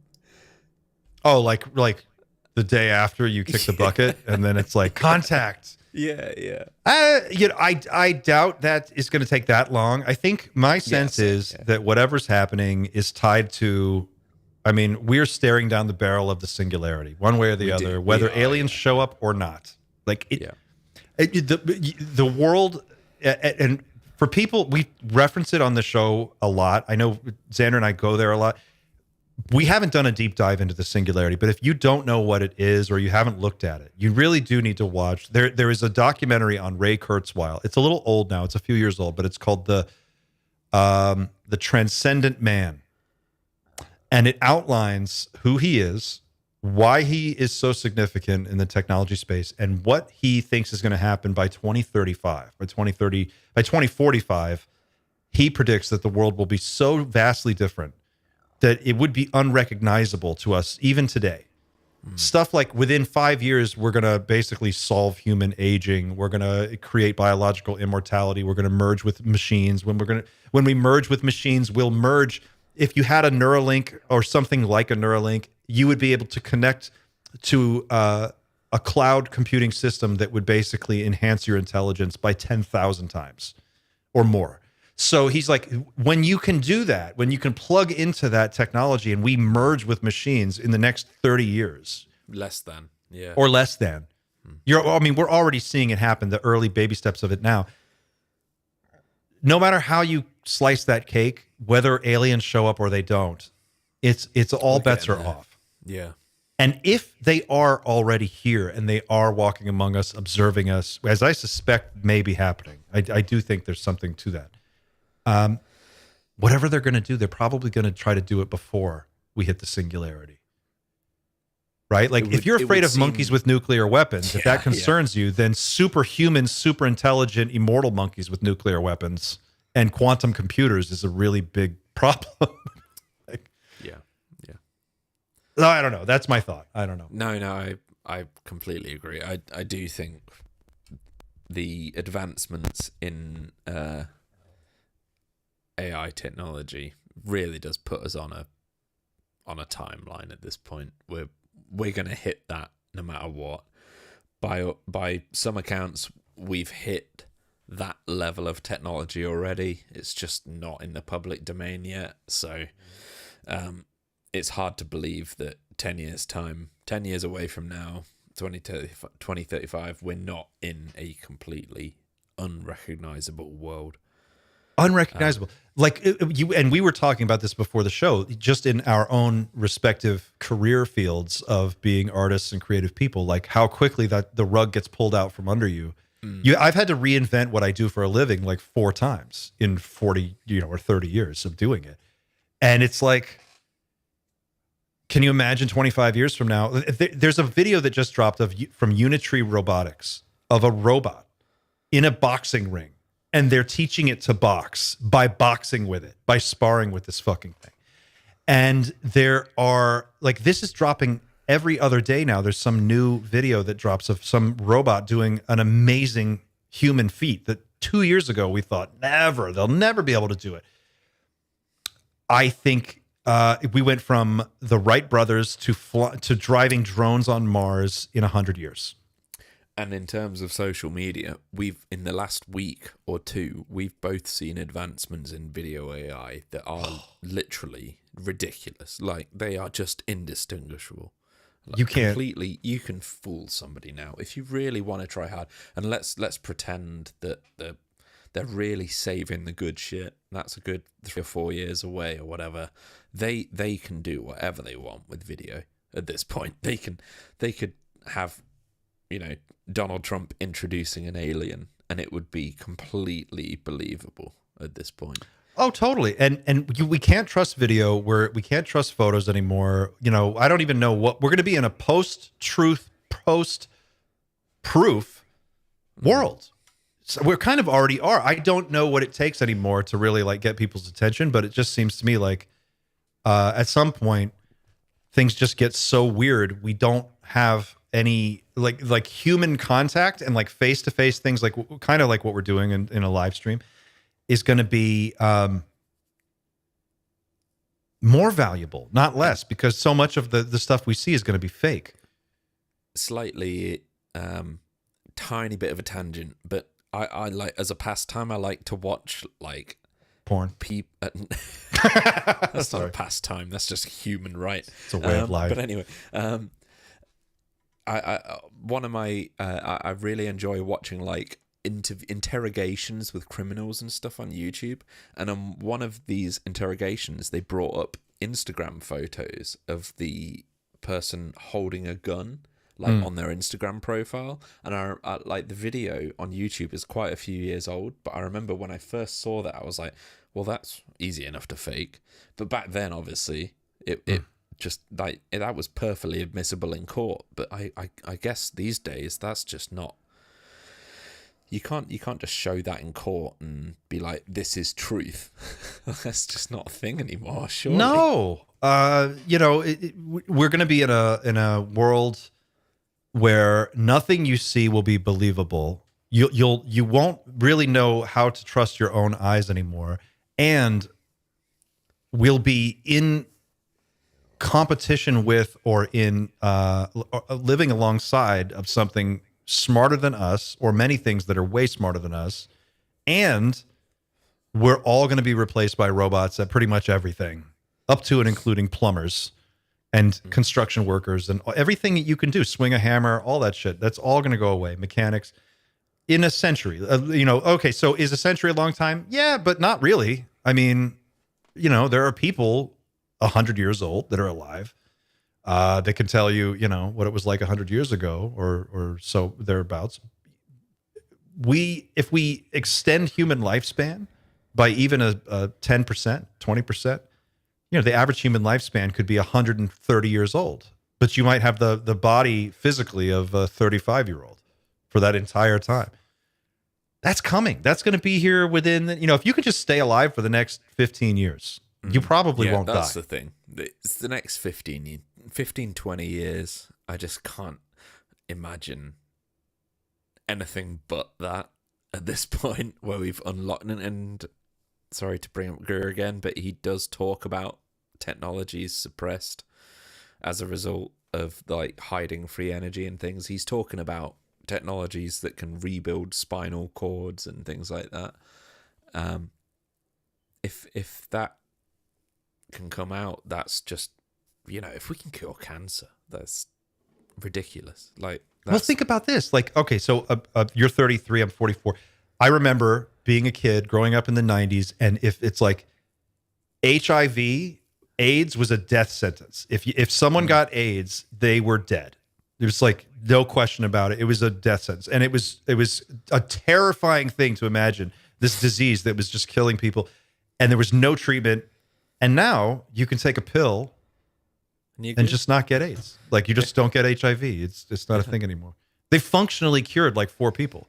That's in one lifetime. That's not even in my full lifetime. That's just in like a 20-year stretch of how advanced we've gotten with something that was, considered incurable and just a complete end of the line kind of diagnosis. And it's all exponential. So it's not linear. It's like, as soon as you unlock the idea of the singularity, that's it. It's vertical climbing from there. So, well, oh man, we're going to need to invent. Yeah, we're going to need to invent like some sort of safe word so that people know that we're real people whenever we stream. I think we're going to have an AI co-host at some point. We're going to have like a Mr. Immaculate AI that's going to come on and just will shoot the breeze. Yeah, He'll just be like a silhouette, a mysterious silhouette. It talks like this. Mr. Immaculate. All right, it's 4:30. We got to wrap it up. We definitely should. This was a lot of fun, though. Good Friday chat. Good talk. All right, everybody. It's nice every now and then to just have me and you, because we don't. Oh, it's always at the moment, nice especially at the moment, Thanks, we don't really get to talk in the week at all. Like, no, we don't. For people we like really don't. Xander and I hook up like 30 minutes before the show on Friday, and like we catch up and we figure out what we're going to talk about. So this is actually all happening in real time. This is our real time catch up. It really is, and in the future, it would be great to be able to just grab 30 minutes every day, but it is tough. It really is tough. Kids, man. It's kids. It's regular life. It's everything except UAPs. But I have a feeling that it's going to be a far more important topic in the very near future across the entire world. So that's what I'm here for. I'm here for it. I know everybody watching is here for it. And thank you for being here for it, guys. If you've been joining us regularly for these Fridays, I know they're a little clunky sometimes, but we have a lot of fun. It's great to connect with all of you. Thank you for being a part of this journey and for hanging out with us and having these conversations. Don't forget, if you haven't subscribed, please subscribe. You don't have to spend any money or do anything special. Just come hang out with us. It's good to have you all here. We'll be back next week. And hit us up. Hang on a second. Do we need to? Can we announce who we have next week? I don't know. Can we? Have a look at the calendar. It's quite a big guest. Yeah, next week, Nick Pope. Nick Pope next Friday, guys. Nick Pope will be here, and he's going to be talking about UFOs, drones, the cover-up, all of it. And even some COVID-19 stuff. He's got a new documentary that he's been working on. So we're going to talk about that as well. So join us next week for that with Nick Pope and, everything else. We'll be covering it as it happens. Thanks for watching, guys. We'll see you next week. Until then, keep looking up.